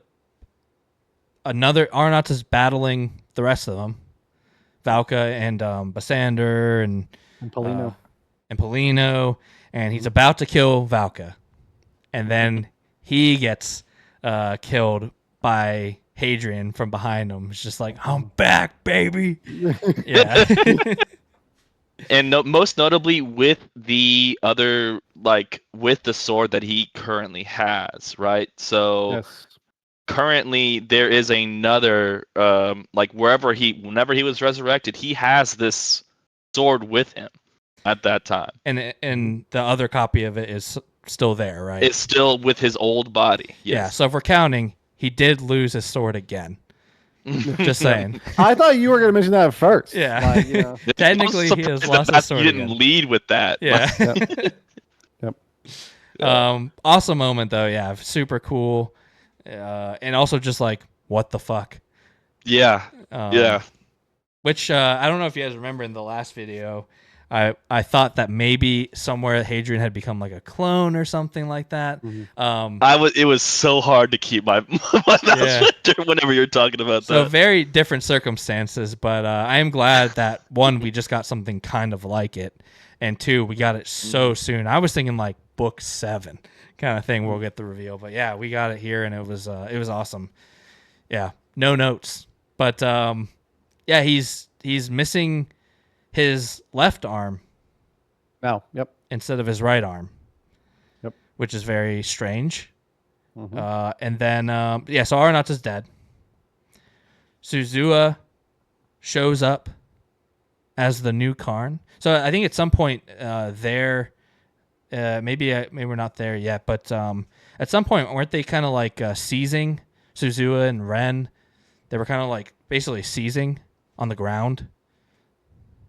They were unconscious because of the upload. Was that in the very first fight when he has them? It was in the very first fight. Okay. She was seizing, and Torvero had to go over there and like hold hold them down, whereas Genon had the other kid who was just purely out of it, like completely comatose. Yeah, he actually been hit with a disruptor shot. Mm-hmm. So when Suzuha shows up here, she is Karn. The consciousness has been transferred. I guess we haven't been revealed that quite yet, but she is Karn and summons the SOM army, who clear the remaining of the battlefield, kill all the rest of the Seosin kind of thing. That's the end of the battle. Unless I'm missing anything. Well, pretty much covers it. Pretty awesome. No notes. Yeah, it was very cool. I mean, overall, the whole presentation of it, the whole setting of it, and I mean, it does leave a lot of like open questions now for what comes next. But I think it's like a really important moment overall in the journey, and especially an important moment for Hadrian. Again, like I said, like I love the beginning and the end, how it all comes together. I think it is like really important for Hadrian that this battle happened. Yeah. It is it's like, this is one of those times where it's like, I think if we're looking at like the playing fields, it does kind of feel like we're going to start over again, because everything we've been building up to with him bringing Tannerin back, gone. But it doesn't bother me here. I think like this was a realistic outcome, and two, an exciting one, even if it does mean like it didn't come to fruition the way they wanted it to. I thought it was it completely took me by surprise. I feel like I thought we were going one direction and we just went in such a different one that I'm just so curious as to where we're going next. That was awesome. So yeah, great battle. And then there's some like closing out the book. Hadrian wakes up in like a hospital or whatever, not a hospital, but like in a bed where they had with Ren and Suzuha. So the first time we think it's just Suzuha is the new Karn. But no, it's actually both of them, which is another awesome thing, because it seems like that's never happened before. Nope. Where Karn is both of them. And they've gifted him a new left arm made with adamant bones. So basically the flesh might get destroyed, but he's got I don't know, is it like Anakin or whatever now? The Anakin arm? Yeah, essentially, yeah. Yeah, which is super cool. Or Luke arm, yeah. Or Luke arm, yeah. Yeah, the Luke arm, yeah. Super cool. They basically have a discussion about death, about the quiet, and Karn at this point is desperate to know how he was able to come back to life, because I think Karn at this point, right, and everyone else thinks he's got to figure it out the one way to come back to life. But this is like a resurrection, basically, like a full-on resurrection with some unknown powers doing it. And I can't, I don't think, obviously Hadrian doesn't know for certain what, but I think he, even if he did, he probably wouldn't tell him, but I think he's just like, I don't know, if I remember correctly. And yeah, Karn, he basically says he doesn't know, he suspects that it's the quiet, but he doesn't know how it could happen. He has no way to repeat it or teach somebody else how to do it. Yeah. And this is that moment with Karn where he's just like, I need to know, because what if something happens, like, I need to know. And it's very just like, ugh, okay, Karn, you're a little desperate here. But it's, it was cool kind of see him finally show like a little bit of weakness and humanity after all this time. So, yeah, I thought that was a great scene. Really interesting with the arm is cool. The different arm, we had no idea about that. And then, any notes about that scene? I know, yeah. It's just, it's like I said, it was like one of the really cool moments for Karn as a character, and he no longer just feels like a straight villain or an antagonist. Like he feels like a very nuanced character now. Yep. Yeah, I agree.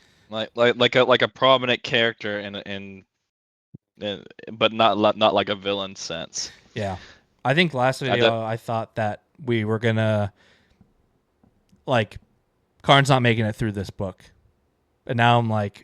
One, he did, and two, I'm really in a way that makes me really excited going forward. It's not just the way he was. Yeah, like you said, very different characters, kind of. So yeah, excited to see and on mutual terms, but like respectful terms, but also the Empire. I don't think they're gonna just forget about Vergassos and the weapons or anything, and I think Karn knows that. Adrian knows that. So very interested to see where that goes. Yeah, but they can't just go in there like they did with Prince Aranata and blow it up, right? Because there is a lot of unknown power there, right? Yeah. And they should know that by now. Yeah, especially and with they saw the weapons on the ship. They know what type of weapons that Karn has. Like, there's got to be they that. don't know what type, but Well, I mean yeah, they know they know it's that they're unknown, really. yeah. But I thought that they know that it's like they don't know the specifics, but that they are like very very powerful weapons. Like, I thought that when Suzuo was telling him the history of Brethren and the creation of the weapons, she kind of talked about like the power of them rather than the specifics. Like the atomics like Palatine's uses like nothing compared to what these things can do. Yeah. And the atomics themselves aren't even as powerful as like the antimatter weapons, which is like the strongest armament that the Empire has to bear. And that's not even scratching what this weapon is. Mm-hmm. So this is like the pinnacle of like a pinnacle of destruction, right, so to speak. No. In terms of what like humanity or any of their tools have ever created. Yeah, so there's gonna have to be some kind of respect there, and I hope they work together. Not just perfectly, not like buddy cop movie kind of thing, Karn and Hadrian, but I hope he shows up. It continues to show up. I would have been fine with the whole like Naked Gun buddy cop thing though. Like Aranata kills Hadrian, then Hadrian comes back and stabs Aranata in the back, and then all of a sudden Aranata's like slashing Hadrian from the back, and we just keep that one going. Yeah, they just keep the Quiet are like, we're tired. Please. We don't want to do it anymore. No, but what are you guys' theories on like what actually happened to Hadrian? I'm curious. How much do you know about plot armor? So I'll go ahead and like kind of jump in there if you guys don't mind. I know sometimes I talk way too much, but I will say that I think you guys had a pretty favorable opinion overall of the negotiations. It seemed like I liked the negotiations less. I think probably a lot less than you guys did, and I can kind of get into that. I also I love how the scene played out with Hadrian's death, and I thought that was very epic. I don't like the fact that he was resurrected. And yeah, I do believe that it is the Quiet. I think that the first vision that he had on Kalaga was actually from the Quiet. I think that there is something that Hadrian, for whatever reason, has tapped into. I think that it is very significant that Kalaga responded to Hadrian rather than anybody else. I think there's something unique about him, or something about his history, or his blood. Blood seems to be a pretty significant theme going forward. And the Quiet recognized him. I think that it is it's a knot. It's like a like Ouroboros knot, so to speak. So it's like a knotted time loop, if you will. That's a terrible way of saying that. I don't know the correct way to phrase that right now. But I think that it's one of those things where it's like, because of Hadrian, who he is and what he does in the future, therefore this must happen. But I think the Quiet are essentially, it's a being that exists outside of time. And so it is like a narrator. It speaks into being the inevitable. And so it's Hadrian must do a certain thing in the future, and therefore this will must be carried forward. And so if Hadrian dies, he's just going to get resurrected. And at this point, I kind of believe that like if he dies, he's just going to keep coming back. Like I don't think that he can actually die right now. Yeah. Yeah. I don't mind the resurrection as long as we don't go there. Like I'm hoping they've been talking to him or whatever, visions and stuff. I do hope that, like, I don't know if maybe like the eggshell disintegrates or something to allude to him that like that was it. We gave you your one shot. We cannot do this again. Because, yeah, I mean, I think if there is that type of plot armor for the whole series, I will never feel danger for him ever again.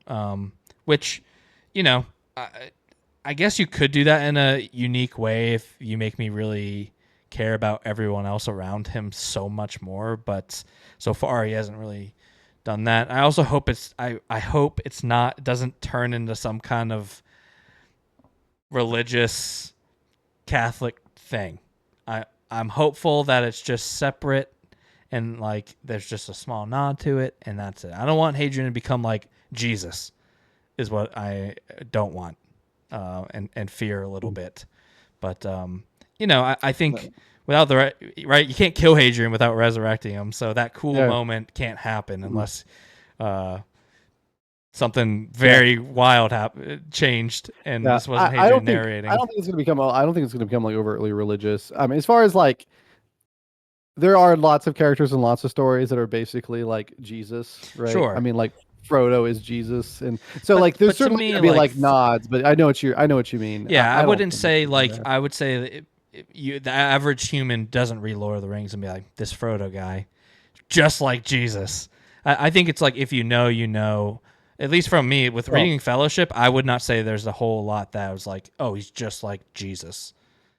Well, the idea of like the Jesus trope is like really common. Like it's actually like so common that there's, I mean, like literally you can look at like most series out there, like even Harry Potter, for example, and there's like Jesus moments, like a Jesus character. Sure, Frodo, this is like on the nose, I think, more so is what I'm saying. Like this is like right on the nose. Yeah, with the resurrection. With the resurrection, yeah. Yeah, but like same thing again with Harry Potter. Like Harry Potter comes back, so that's true. But again, not like overtly religious. Not overtly, yeah.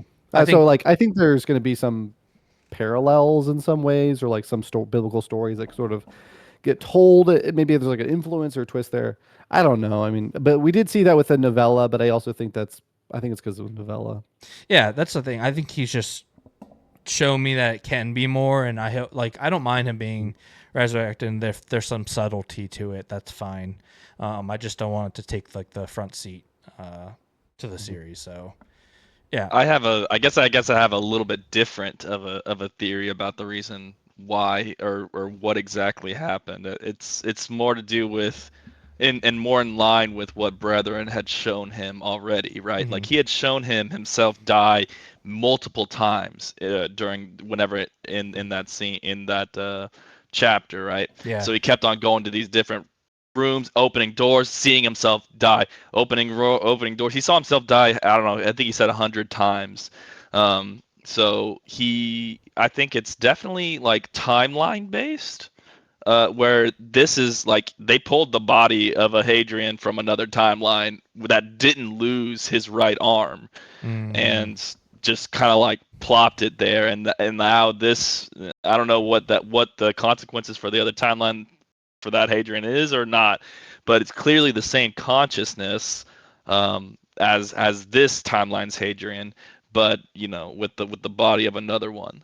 So I don't know how it's going to truly play out, but it's definitely more along the lines of, at least for what I'm picturing, multiple timelines that are kind of like intertwined with whatever reason this one. So could be. I mean, I could see it. Again, classic for sci-fi. We haven't been introduced to like any multiversal ideas or separate timeline ideas yet. The only thing I see with that one is the sword and the body. There was a brief moment when both swords exist, but then miraculously one ceased to exist. And then also the only piece of his body that was left remaining was his right arm. Whereas the rest of the body, including the head, which was smashed to bits, all of that is just gone. The only thing that is left is the arm and the blood. That's it. And so that's kind of like the opposite. He has his right arm, and his right arm was left, but his left arm is gone. So it could have been like you could also imagine his right arm was left, as in it was left there, or it was his right arm was left. His right arm, he still has his right arm, and his right arm is dismembered on the ground, and he has no left arm. So you could also think about it as like he needs to have his right arm because that's the arm he uses his sword with. So like his left arm became his right arm. Okay. Interesting. But yeah, like as far as like timeline goes, like just doesn't explain why literally like the fragments of his skull are gone. Yeah. Like there's a lot of unknowns. I mean, like he's getting visions of the future, and I don't know. There could be like rules in place, like two things cannot exist in the same timeline, right? So, but that doesn't explain the right arm thing. So I don't know what but notably, I think it was in the water, like the arm was, right? So and then he kicked it further, and he kicked it in the water. He kicked it further into like deeper because To, it like, was. I thought hide it was it, like on the or shallow part of the water where like he was looking through it to see it. At least that's what I thought. No, it was where it was like essentially cut off because like Okay. like the blood and everything like that, like the water was lapping up his blood. Like that's where he died. Okay. Yeah. yeah, he kicks it to kind of like bury it, essentially, right? Yeah, exactly. Because he's like he can't look at it. Yeah, because it's a reminder of what happened. I forgot that when the Brethren's given him the visions, he does see himself dying a ton of times. So yeah, that's a good point. Yeah. I think one of them was an actual beheading too.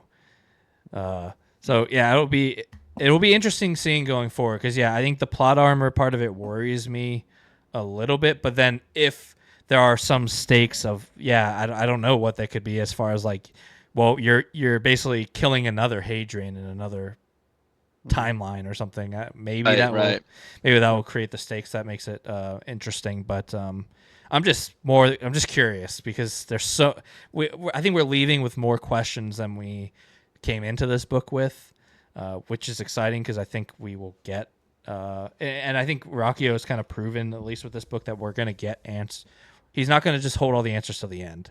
I think he will start dropping some answers here and there as Hadrian tries to, I'm assuming, find out what the hell happened, because I can't imagine he's just like, yep.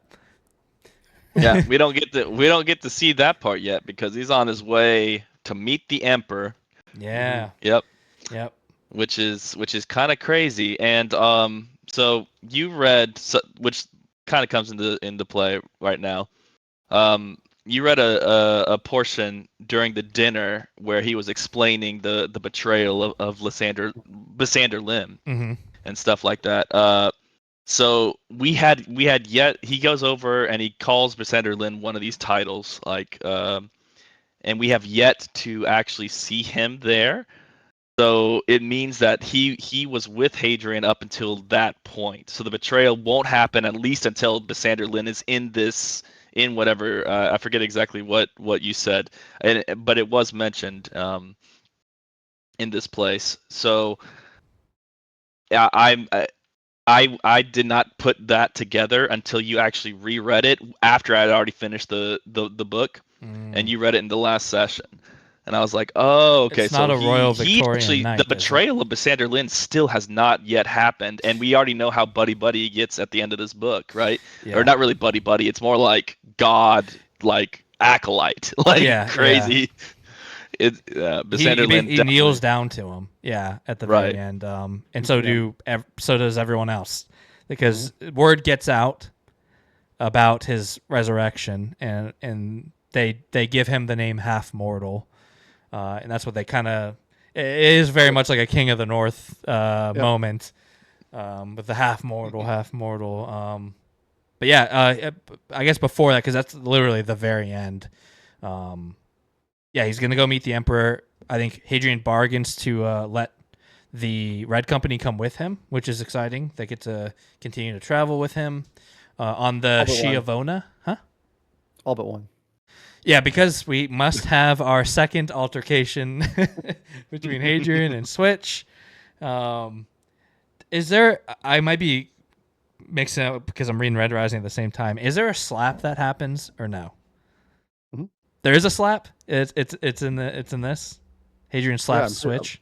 I'm pretty sure. Yeah. Okay, I thought so. I just couldn't remember if it was this or Red Rising. He straight up smacks him. He tries not to at first. Like he talks about how calm he is, and then he at one point just snaps. Yeah. Yeah. And then he's like, "Oh yeah, but Lysander Lim, you can kneel to me. It's okay. I'll put aside our differences, Lysander Lim. You my dog now." One other thing I did note was that Hadrian did take a ring from Aranata. Yeah, that's right. Which probably is gonna. I mean, he makes a point to like reflect on it, so I think that will probably come up at some point. I think, if I had to guess, like, because we've now understand that Seosin, I think just what's the way to put it? They respect. That's how you can like earn their respect, like through power And I think him having the ring of like this general or whatever the position is of Aranata, maybe he will use that to earn the respect of some Cielson in the Well, in the future. he is the apex of what they are. That he was the king of or whatever of his His like clan or world. whatever. Yeah, because the Cielson don't have, or we were led to believe that the Cielson don't have a formal structure amongst themselves aside Yeah. from their Yeah, because I thought clan. he was like the king of their like world ship, right? But there are others. Right. Yeah, so maybe they're like, oh shit, you got Aranata's ring, you killed him, we respect you, kind of thing. Because I do still think at some point he's gonna work for the Cielson. Yeah, for his own reasons, I think. Just to in order still to find peace, or just maybe when he goes to see the Emperor, he's gonna see they're gonna order him to do something he doesn't want because he is going to become a Royal Victorian Knight. He's going to be knighted, which that Hop. We finally get to hear from Hauptmann as well. Hauptmann's like, "Great job, you did it. Yeah, like, job well done. You killed Aranata, and so now he shows him the holograph. He's the youngest ever. Royal to Victorian Knight to reach that position. Mhm. Also, we get a little exposition, or not a little exposition, but a little like peek into his current situation in a couple of those chapters. We are led to believe that he is currently imprisoned, but he's actually like that might be a little bit too broad of a term because he is going out and helping them build trenches, and he's going out and helping them build, or not trenches, like building up structures and stuff like that while he is writing down this narrative. Oh yeah, okay, yeah. I forgot. Yeah, you're right. Which was So really interesting. right. So he's not technically like in a jail cell writing this out. He's just he's Just living his exiled. life and as manual labor and stuff, helping out wherever he is. Yeah. Yeah. Yeah, part of me wonders if like if we are going the timeline route, if this is just a different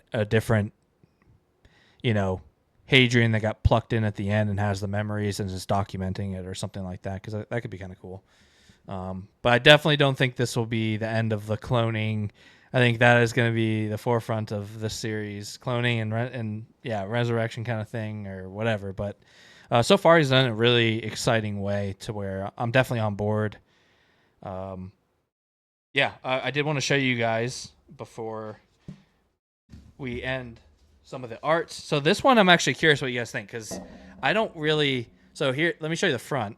This to me, I think is very obviously Hadrian, Valka, and I thought it was Switch because he's got the red hair. But then if you open it up, there's Yume and Arnata. It's got the horns of a Cielson, so I'm like, I have no idea when this is in the story.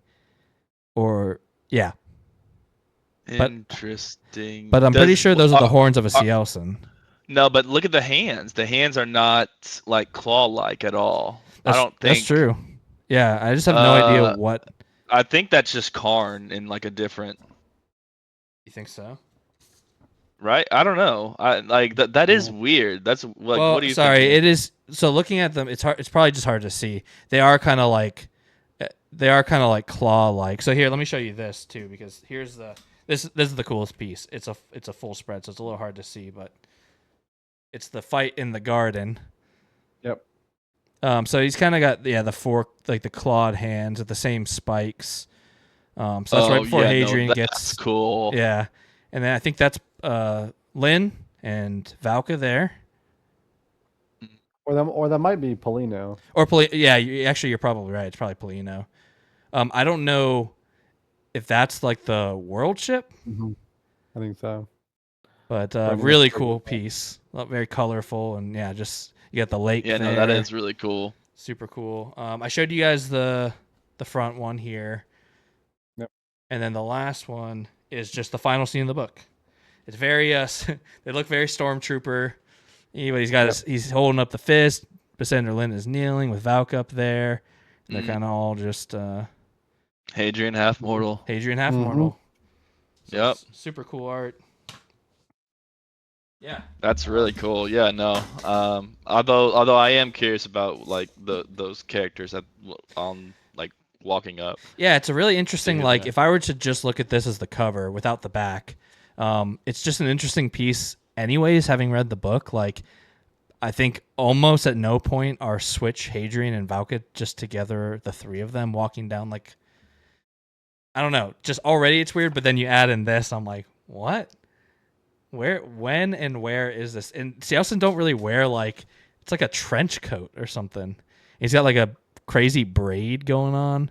And it looks sweet. I just don't know what it is. And then all of these special editions have the reversible dust jacket, and they're all in this like kind of like I don't know what style this is, but like there's a Karn, which is sweet, and all the wires, and then that is super cool.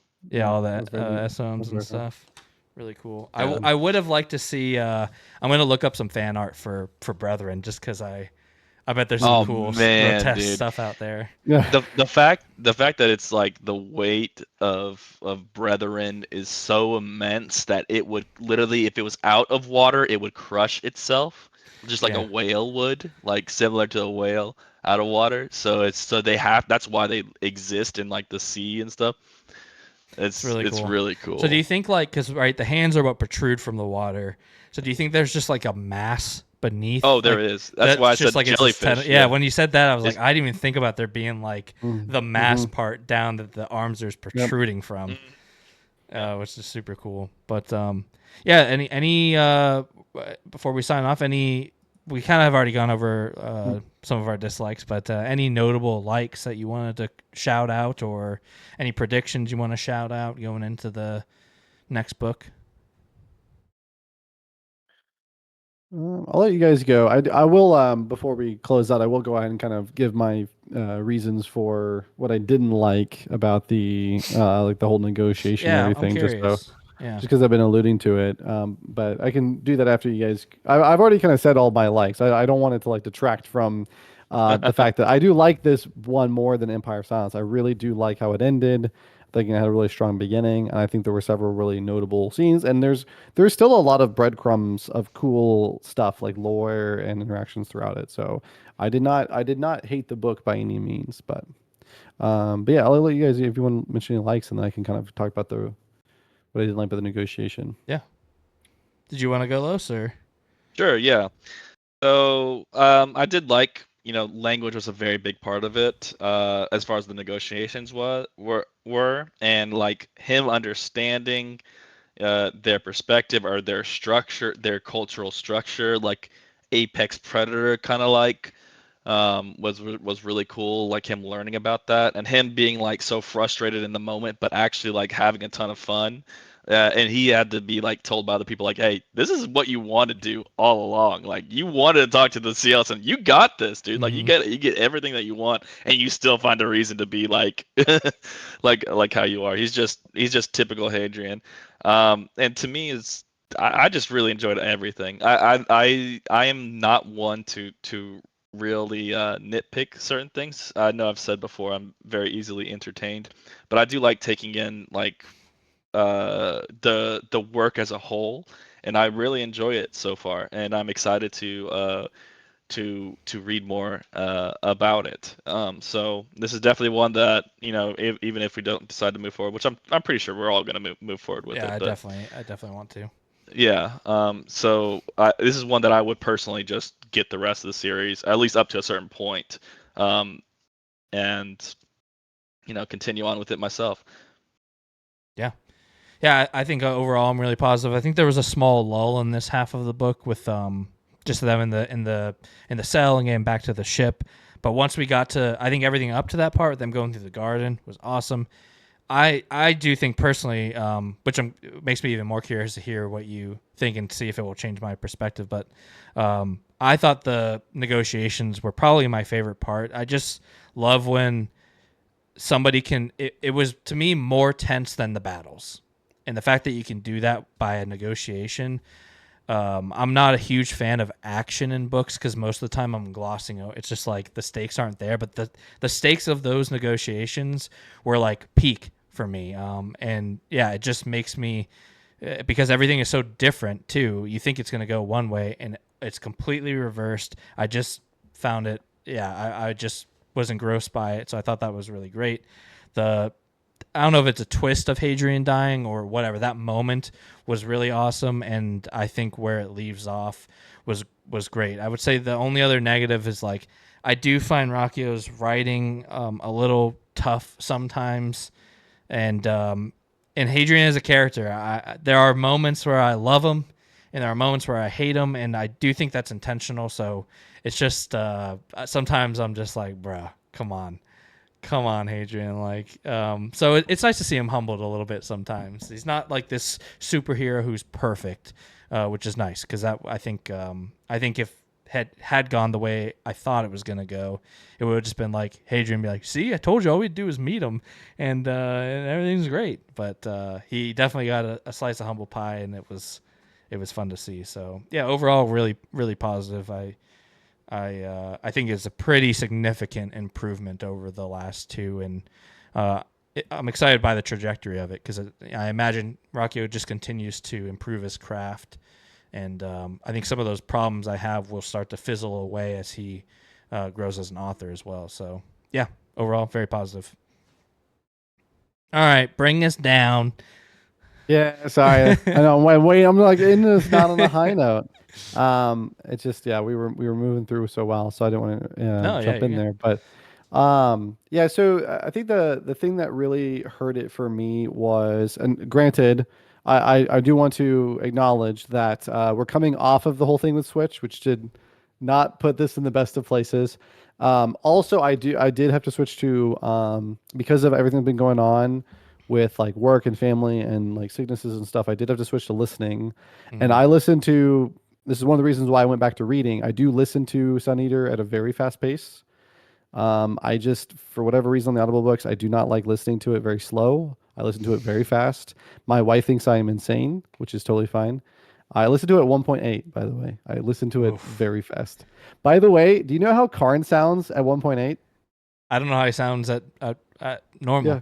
He sounds like a normal human person. Oh, really? That's hilarious. The narrators, when it gets to Karn, the narrator will be like, "So, he speaks like, yeah, Adrian." Yeah, he speaks like the guy, like the DMV sloth from Zootopia. So he'll be on 1.8. He'll just be like rattling off, and he'll get to Karn and be like, "Nice to meet you, Hadrian." I'm like, wait, am I still at 1.8? Like, let me check. Like, do we slow down? No, it's like, no, that's just Karn. Okay. It's like that cracked me up. I get it. He's supposed to be like 1,000 years old or something. So it hurts to speak at that age. Wait, real quick. Sorry to interrupt you. What did Brethren sound like? Because it's like bolded text in the book. Yeah. No, he did a really. He actually like kind of the ambiance and then the voice. It actually Brethren sounded really cool. Nice, Like the narrator is like it does deliver a fairly good job. I mean, I enjoy. I do enjoy listening to it on Audible. I will say that I do enjoy reading it more. If you're for this one, it's some books I think just like the Audible's so good. But then like that other Dungeon ones, Crawler Carl trash. Yeah, oh my gosh, right. Now Dungeon Crawler Carl is like a production for sure. Andy Serkis with Lord of the Rings, phenomenal. And then we talked about it with The Devils, right? Oh my gosh, I'm forgetting his name. Stephen Pacey. So good. Stephen Pacey, man, so good. So like sometimes like it's really really solid. And then I think the for people who like Audible, I think Sun Eater's been great. But I do just listen to it fast because what happens with me is I just based on the pacing of the book, if it's not to my reading speed or faster, I will just start thinking about other things. Yeah, and so I need it like at a certain pace. And so like 1.8 just is my pace for this one. Now, to be fair, that kind of means like, I'm kind of pushing through it pretty fast. And so that could definitely affect the pacing of the delivery. So I want to note that there are some like, possibly things that, maybe I would have gotten more out of if I was actually reading through it. But I think that overall, I really struggle with the fact that, this delivered for me, a realization that there doesn't seem to be a willingness to challenge Hadrian as a character for means of personal sacrifice. That when Hadrian finally meets with Tanaran again for the negotiations, that Hadrian is not personally challenged at any point during those negotiations. At one point, it is brought up that he's going to be delivered as an emissary, but he was kind of already okay with that anyway, and hoped to broker peace, and has always been obsessed with Sielson culture. That the thing that he personally struggles with is the sense of loss and the sense that what he has done has been for nothing. And the idea of him becoming emissary only opens up an opportunity to keep this dream alive, that it's for peace. I think that during the negotiation, Basander Lin was a good advocate, but the way that he played it does make a lot more sense, knowing that he was ultimately going to try to stall things out in order to be able to launch this surprise attack. But Smythe did not know anything about the surprise attack, and I think that her handling of negotiations did not at all fit her character. I think that given how negotiations proceeded, regardless of if she sacrificed anything to really make this happen, is not really clear. But I think she ultimately would have been an advocate for destroying the Cielson, not for trying to continue the negotiations. And so I think the fact that like she was just sort of letting it stall out was really strange. Although she did come up with the idea of the emissary, which I think was good. But if the negotiations had been shortened, I think it would have felt a lot more organic. I think the fact that Hadrian did not have to wrestle with the, I think that since Hadrian did not have to wrestle with the fact that they might have come to Vergosos and sacrificed all this only to realize that the Cielson can't be negotiated with, and then have to agree with Smythe that they should be destroyed. I think that because he did not have to wrestle with that moral quandary, he just like really wasn't challenged as a character. He just sort of just like, this is just sort of like, oh, this is just like a negotiation that's not working.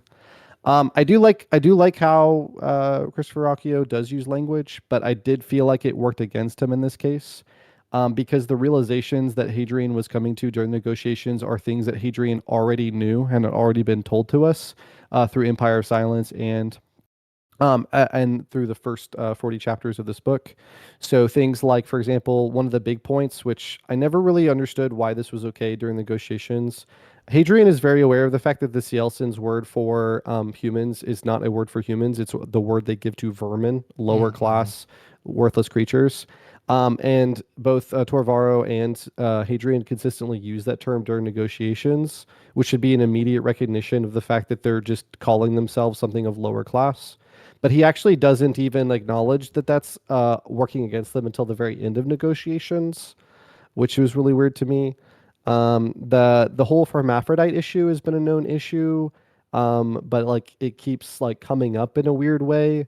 I think the more interesting thing is the fact that Hadrian doesn't understand how they work biologically or like how they have children. I think that's actually a lot more Oh fascinating. yeah, because then we find out that Aranata actually carried Nobuta. Yes. And I think that when you're talking about, like, for example, leverage, and like understanding culture and like how to negotiate, I think that part is really fascinating. They don't understand how to talk in the same terms, negotiate in the same way, or even negotiate for a future in the same way because they just have a different sense of culture and biology. I think that part was really interesting. But the whole like he, she, hermaphrodite, the fact that like the way we're gendering nouns doesn't really make sense.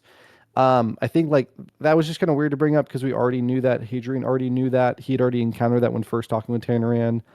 And then the idea that their word for gift was actually to go into service.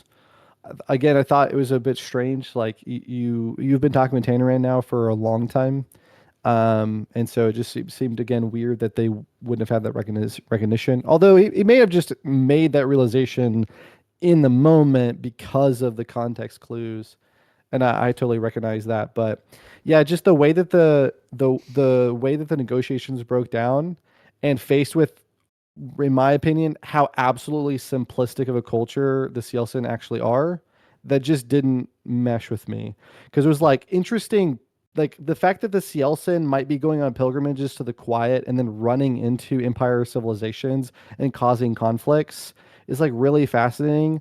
And then we meet that with Tanaran, but then Tanaran's culture is actually just basically what, like plateau steps like horseman horde, basically, like just old school Eurasian horde, like Khal Drogo from Game of Thrones. Like we're just gonna round them all up and go kill what we can kill and raid what we can raid. It was just like very, very simplistic culture that, like, for me, didn't really make sense because this is the Empire. Like, like when the Empire meets a culture of conquerors who are just like, we're all about power. It's like we're the freaking Empire. Like you want to talk about a game of power? Like that's us, right? And so the fact they're like, no, no, no, maybe we can like, stall this out. Maybe we can find a way of peace. It's like they would immediately be like, no, no, no. We know exactly who these people are. We have now seen it for ourselves. They're the barbarians at the gates. Like we know what to do with the barbarians at the gates. Negotiations are over. We wipe them out. But isn't that kind of what they did? Well, but that's not Smythe though, right? It's like not that's Smythe, the thing. yeah. Is like, yeah, that's the thing. Is like no Imperial there, like that we're seeing in negotiations is actually, like recognizing the fact that there is no point in negotiations. Like Sure. this is not a kind of culture that can actually negotiate with. To me, I think I would just yeah. tack that up as like a character flaw of Hadrian. He's still hopeful that he can find. Well, I'd a understand way, it. Well, that's know? my point. Is like I'd understand it from Hadrian. That's the thing. Is like I would have really liked it to be the case that he would have had to advocate for that. Like really advocate for it. Of like, what the hell have these 50 years been for? Why have we been waiting for 12 years? What about the whole conflict that we had to fight through to get there? What about the lost friends? Like again, like the brothers left behind. Like what was it all for? Like he should be having to convince the empire, right, that there's still hope for peace. But instead, it's just like it just sort of happens, and he's like an assistant to the translator, and Smythe is sort of running it into the ground for no reason. And so I just ultimately I felt like it was just being dragged out for the purpose of the reveal that Bisander Lin has been secretly trying to wait for an attack against the Cielcin. And so I would have liked Hadrian to really like participate and advocate and have to wrestle with the fact that they might just need to execute the Cielcin. And like, what does that mean, right? And like for him as a person, is this something he can do, and so on and so forth. But instead, it was just sort of like we're gonna stall this out until that's what it felt like. We're gonna stall this out until there's a new thing that happens in the story that twists this up for us. Yeah, I don't know. I guess I didn't feel that way. To me, like I think Hadrian has proved to me at this point that like he is willing to do. He wouldn't. I would be so against Hadrian's character to be like, I guess we just got to execute him. Like for Smythe, I could see. But I think that's why I liked that in between each negotiation, they had their discussions as well. Yep. But I could see that, like, where I think that with Smythe, it kind of just felt to me like this whole thing was just a gamble for her. And the other side of it is, like, this war's been going on for so long. The Empire can't just kill them. If they could, they would have already done it.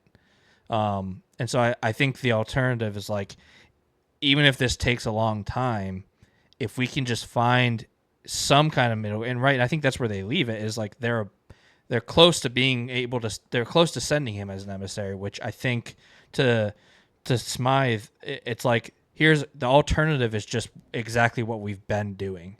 This like has the possibility, even if it is slim because we've seen what they're like, of a change. So that to me, it just feels like a gamble. She acts like she has no idea what she's doing because I don't think she does. This is Hadrian's territory as far as she's like.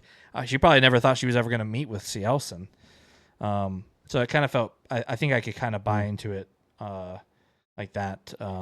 Yeah. I mean, if Hadrian was running the show more, but he's not running the show, like in any capacity. In fact, the one time he goes off script, which is just to say, to see with my eyes unclouded, Tor Ivor or whatever, is just immediately like, I don't know what you meant by that, but like, don't do that again. Yeah.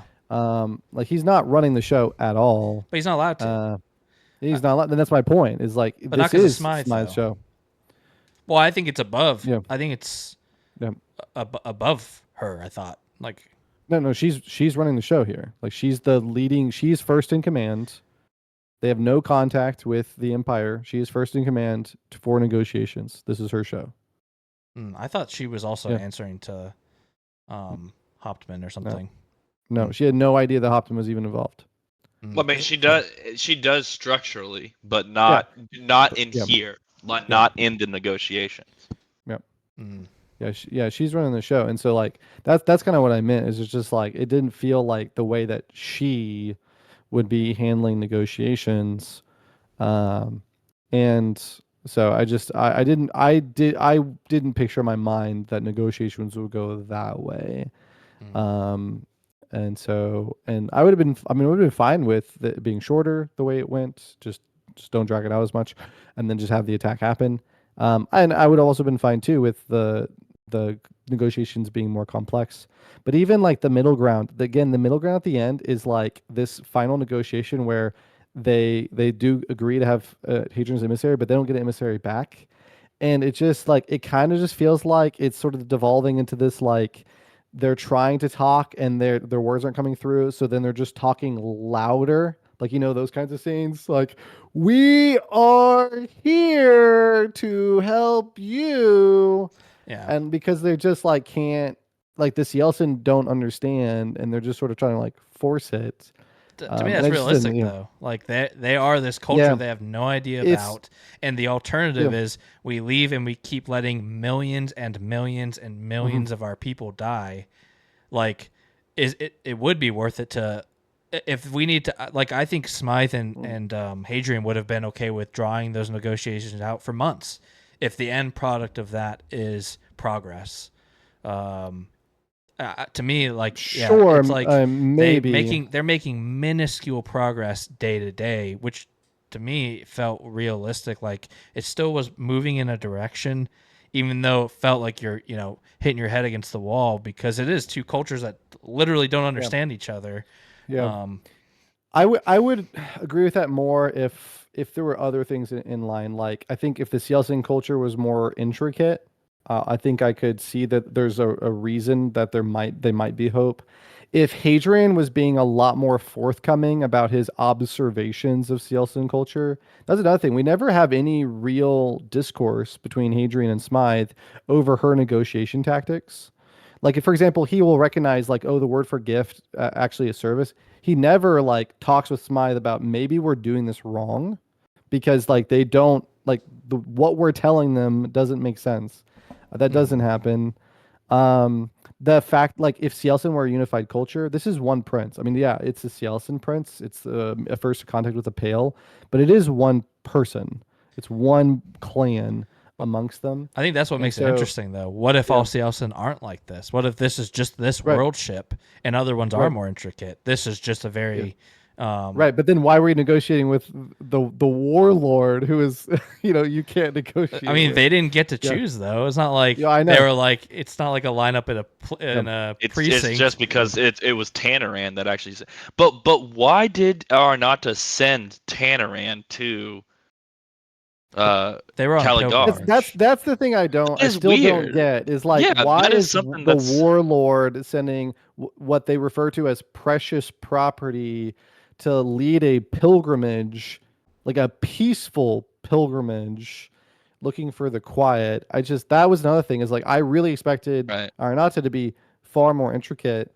And like I guess there could be some arguments that they are, but then the way that they also handle the hostage negotiation, I didn't like that either. That like felt very out of like that just didn't make sense to me. Even again, cultural differences, but like the Arnauta just immediately starting to sacrifice prisoners again ramps up the drama for sure, but like just doesn't make any sense. Yeah, I mean, it makes sense to me in the sense of like clearly we have established that he does not know how to negotiate. He does not understand negotiating. All he understands is you've got my person, and what we would do is execute them. And so I'm going to execute until you let them go because I don't trust you.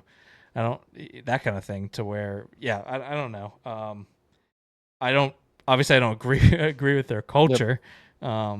But I could buy that there's a culture out there like that. I mean, haven't there? I'm not huge in history, but like, haven't there been, war-centered cultures that are also deeply religious and like? Yeah, for sure. There are war center cultures that are deeply religious. And Europeans and Asians and African cultures have dealt with these kind of members within their own cultures, have dealt with these members within other cultures. But I mean, the outcome is almost universally the same when a culture like that interacts with another culture that has a stronger hierarchy and more order. Negotiations end almost immediately, and the one with the hierarchy wipes them out. Because of the fact that they're negotiate. It's not that the cultures don't understand each other. Negotiation just isn't possible. Sure, but I think with And here that's that like it's the like, tragedy of it. yeah, I see that, but I think that Yep. I mean, I think going forward there's gonna be, I think there will be some kind of progress. I don't think, obviously, this is different because it's sci-fi, and I think that the Sea Elves have proven that they can't just be wiped out. They just can't. Yeah. They're that strong. They're that powerful. And I Somehow. and I guess like again, and I don't want to be like reading into it too much. Okay, I don't know. Maybe I should say this, but I was going to put it out there. Like, given how much Christopher Ruocchio has like worn his faith on his sleeve and it's been a big influence, I was kind of expecting this to be a lot more like when Europeans encountered Arabs in the Middle East during the Crusades, which there was a lot of nuance to that encounter that is completely absent here. Like like one of the biggest problems during the crusade between European and Arab culture, Europeans were extremely aggressive towards Arab culture, but the reason why was because Arabs did not understand European codes of chivalry, and European codes of chivalry were the only thing that served as a safety net on the battlefield. And if Europeans ever broke codes of chivalry, other Europeans were extremely aggressive towards them. And so, but like, it wasn't that like Arabs were, I mean, certainly there were language like that. They're evil, they're spawn of the devil, but it wasn't like their culture and the way that they negotiated was just impossible. It was that they did not understand each other on something that was really culturally important for one of those groups, for the European group in this case. But there's like none of that nuance here. It's not like there's a lack of translation. It's just like you have a person who is like, no, you have to give me a gift to be my servant, or you must show me that you can kill me, right? Like those are your only two options. There is like no nuance to their culture, and it felt very one-sided as well. And like it would have been really cool to see a lot more of like where is the common ground, or where is that significant cultural value that's being challenged. And so I would have liked to see that a lot more. Yeah, I agree. And to me, I think the reason why it still kind of works for me is because I think I imagine them getting there at a certain point. Like, I think maybe the negotiations here went on for like maybe 2-3 weeks, maybe not very long in the large scheme of things. Like, not a whole lot of time for two cultures that have literally never spoken to each other.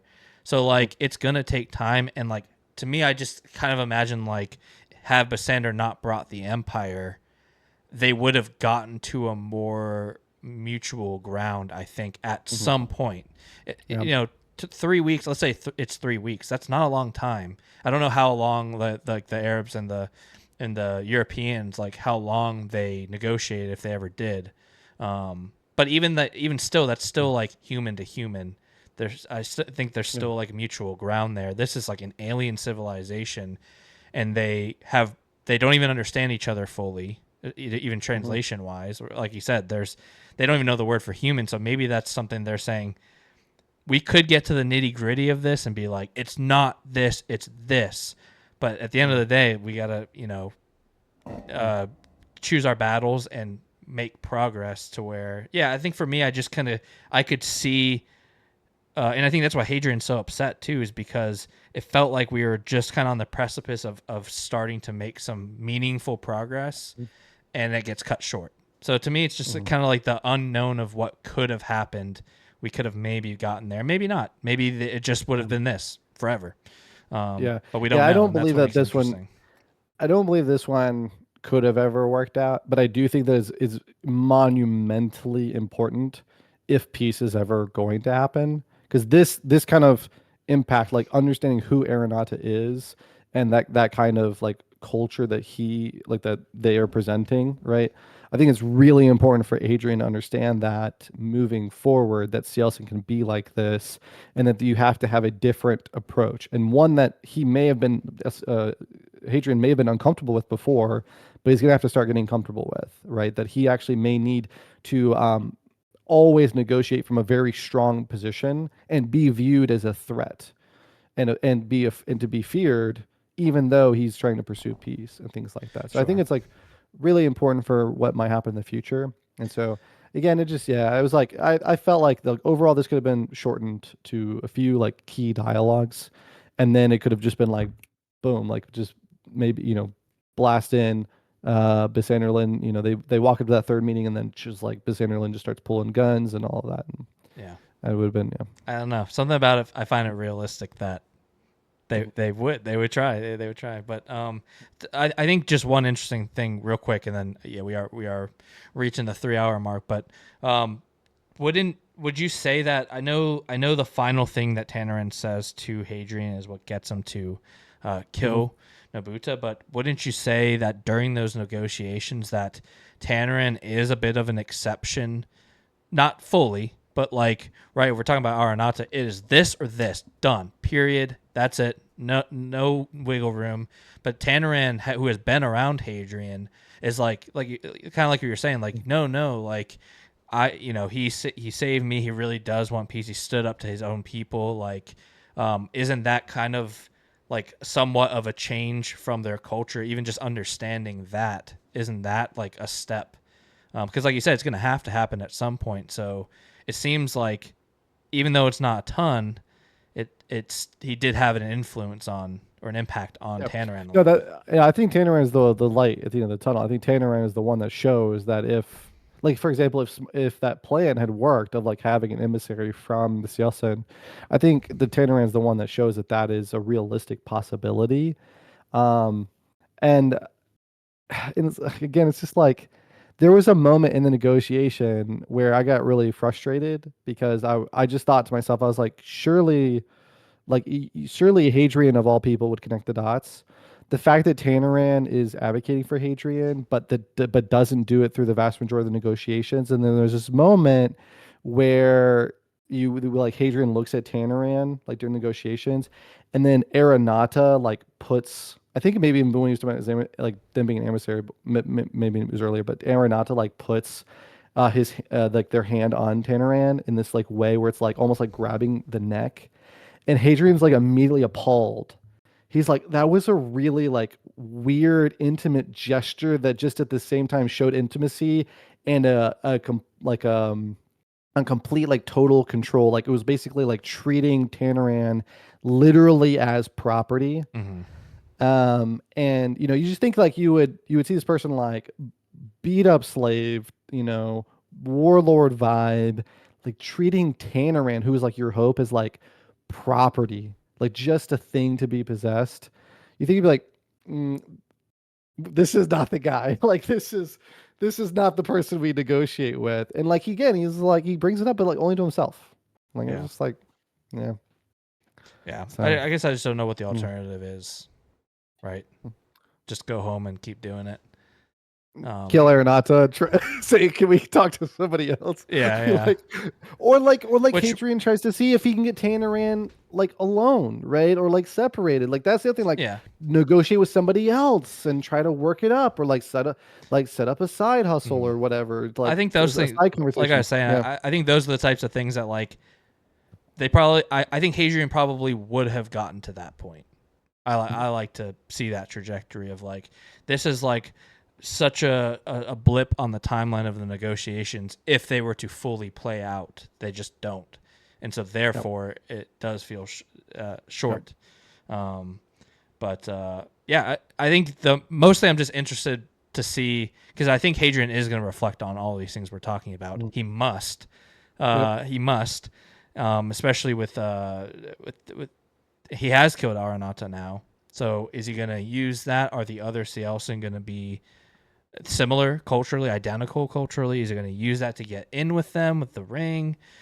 Is he going to see that he had some influence on Tanaran and think he could still go that route? I don't know, but I'm excited just to see where that goes for sure. But sorry you hate the book. Just kidding. All right. Yeah, that's why he doesn't hate. That's why no, I know. It's I'm like just hard kidding. to critique. That's why it's always so hard to critique. It's No, just I think like, that's totally. I think it's totally fair. And like you were saying, I don't think it took away from your overall enjoyment of the book or anything. But yeah, I definitely have criticisms of the book as well. And if we do a BARF review, we'll talk about them there even more in depth. But any closing thoughts as we reach the 3-hour peak? I had a lot of fun talking. I was excited to talk about this part of the book because we're definitely getting to more of the, I don't know, philosophical side sometimes, and the series is really opening up. So a lot more to talk about from part to part. So yeah, any closing remarks? Yeah, so just kind of last thing, because I haven't rechecked our list. So, we're going to try to put together a BARF review, but what is the next book that we're planning on reading? Is it the third book in the series, or is it another novella that we are hitting along the way? I believe it is the next novel, Demon in White. I think the second novella is either after that or after book 4, but we'll double check before we do start. But I believe Demon in White is the next entry. Yep. All right, cool. So you're gonna have it done tomorrow, right? Mm-hmm. I'm actually already halfway through, so I'm waiting for the next. I'm just kidding. No, I too am catching up with the Malazan series, and I really enjoy that book a lot. I'll really like. That's, you guys weren't joking. That I love his stuff. It's hitting. It's hitting. I'm excited for you to Dead House, and yeah, we'll have to have some conversations outside of videos about just highlights for you, and just I don't know. I just want to gush about Malazan. Yeah, when I finish book 1, I'm gonna hit you guys up and be like, all right, can we talk about this for a second? Nice. I'm excited. Yeah, dude. All right, close us out, Ian, Professor. Okay, well, again, thank you everybody for sticking with us, especially this long. But you didn't think we could talk for 3 hours. Actually, us at this point. We could talk for 3 hours about anything.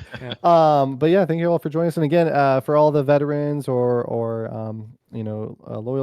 loyal viewers, all of the newcomers who are kind of coming to the series, who watch it and stay with us, just know that we really appreciate it. For those who comment, especially the veterans who come back to be like, oh, love to see what you think. Like, it really means a lot, and it's really encouraging to see that people who like these books are gushing in the comments as well. So, again, please, again, big thank you from all of us. As I said, there may be some time before there's a BARF review. It just depends on if we have time to get to it before our sort of channel vacation. But know that we're pretty excited to continue the series. We hope that you continue to join us for it. And as always, this has been Hobby Vomit. My name is Ian. I'm Los. I'm Matt. We did it! We did it! This time I just didn't flip a coin. I was like, okay. We did it. All right. Goodbye. Bye-bye. Bye-bye.